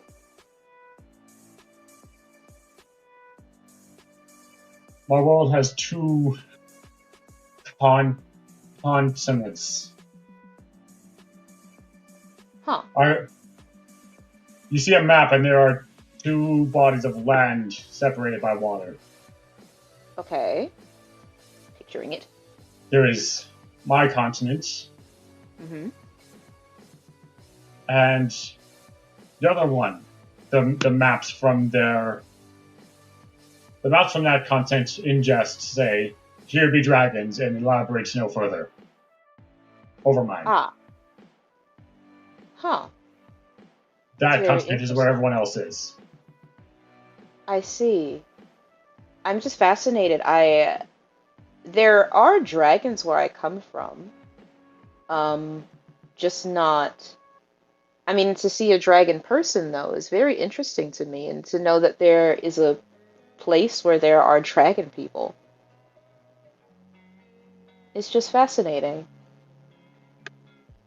And I'm glad you brought us here.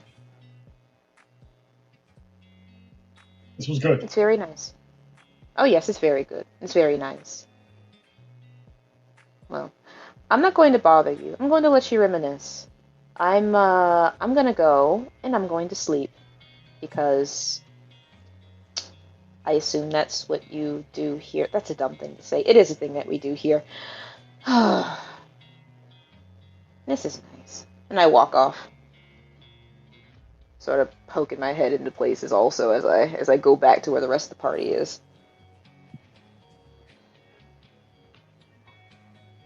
And I sleep. Zeldra not having much else to do. He can't really mess around with the magnets or with the compass problem, considering that this place has no magnetic pull either. He will act. It might point towards Karis a bit. Because Fair. I'm generating an electric field by my own nature. That is very true. Like he'll mess with it, and it points to Carrie's like, "This is not helping," and he'll just put it away, and like you'll. So I think the only person who's seen him do this is Laurel now. Yeah. Seltra. Anybody who is still awake, you'll see Seltra take off his arm, and then he'll kind of like pin it down with one of his with his foot, and like pull out some tools with his other hand, and he'll open up the forearm and the hand part, and he'll just start like you see him just tinkering with there is a long rod, like there is a long metal rod inside of it. There's other parts, but there is specifically a long metal rod inside of it that has that has wire on it, and a contraption inside of the palm of his hand that has wire on it, and you see him messing around with that. But for the first time, I would say, actually, yeah, everybody else in the party has seen Seltra take off his arm. That's different. So, what? Oh, this isn't real. Oh, well, it's real, but it's made out of metal. My arm, Okay. I lost it. How? I don't know. I woke up like this. just armless. Well, I woke up with this arm in here, and like he points to the side, like he points to it, and you can kind of see like there is like the inside of the sock. There's a metal ring where his shoulder would be. There's like a metal ring where his shoulder would have been attached to the rest of his body, and then there's like another circle inside of it that's like pulsing purple. And then there is inside of that there's like I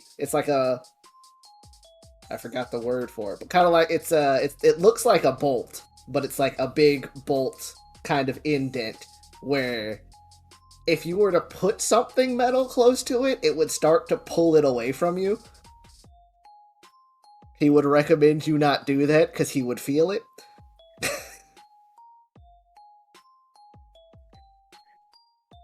So you don't know how any of this happened to you? I do not. I woke up and it was like this. I do know what it is, but I don't know how it happened. Huh. It's almost like the world might be trying to play a cruel joke on you, too. By taking my arm? Because seems a little extreme for a joke. Usually jokes are like, well, Robin used to throw pins in my hair. Like, that's kind of like a joke. Not, let's take off a body part. Well, the gods can do anything. Yeah. You know, you guys talk a lot about those guys. I don't know if we have any where I'm from. You're lucky. From what I'm hearing, a lot of them sound like jerks. They are. They like to play games, play with your lives, and make a whole mess out of them. I would write this down, but... And then he points to his currently open hand. I only got one of these things right now, and I'm working on it.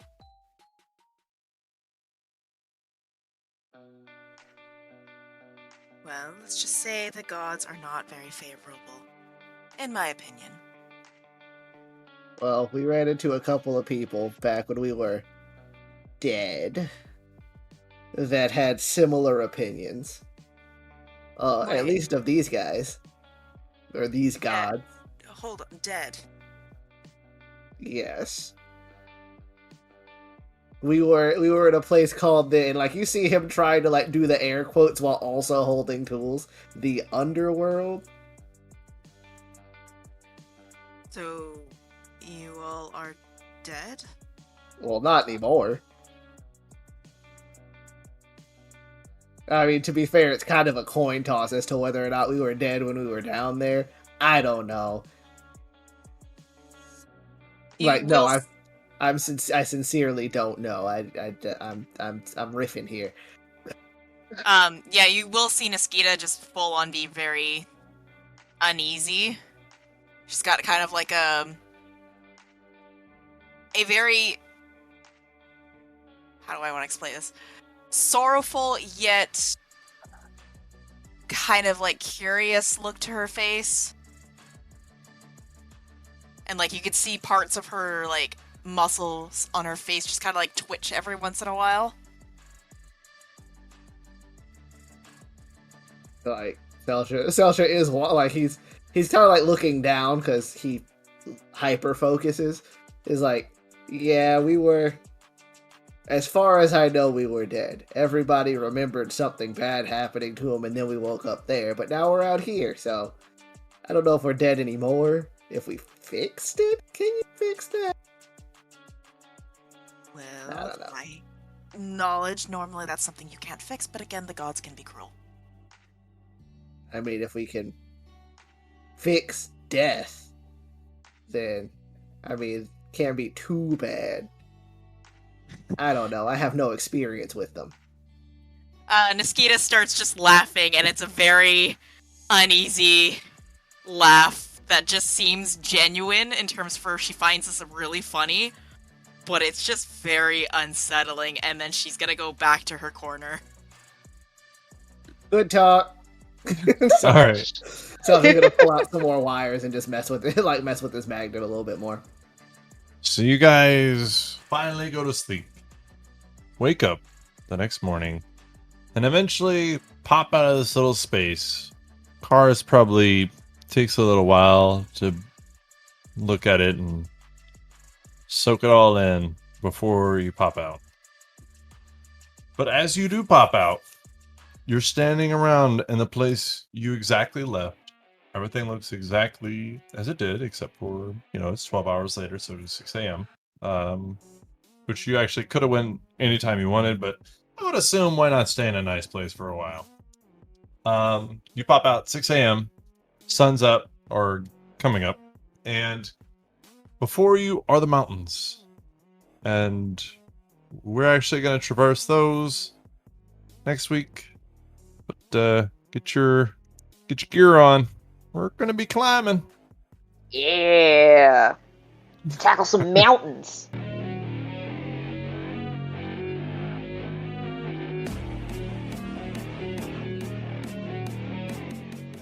Mavari, if you're going to let people play with your toys, link it to them.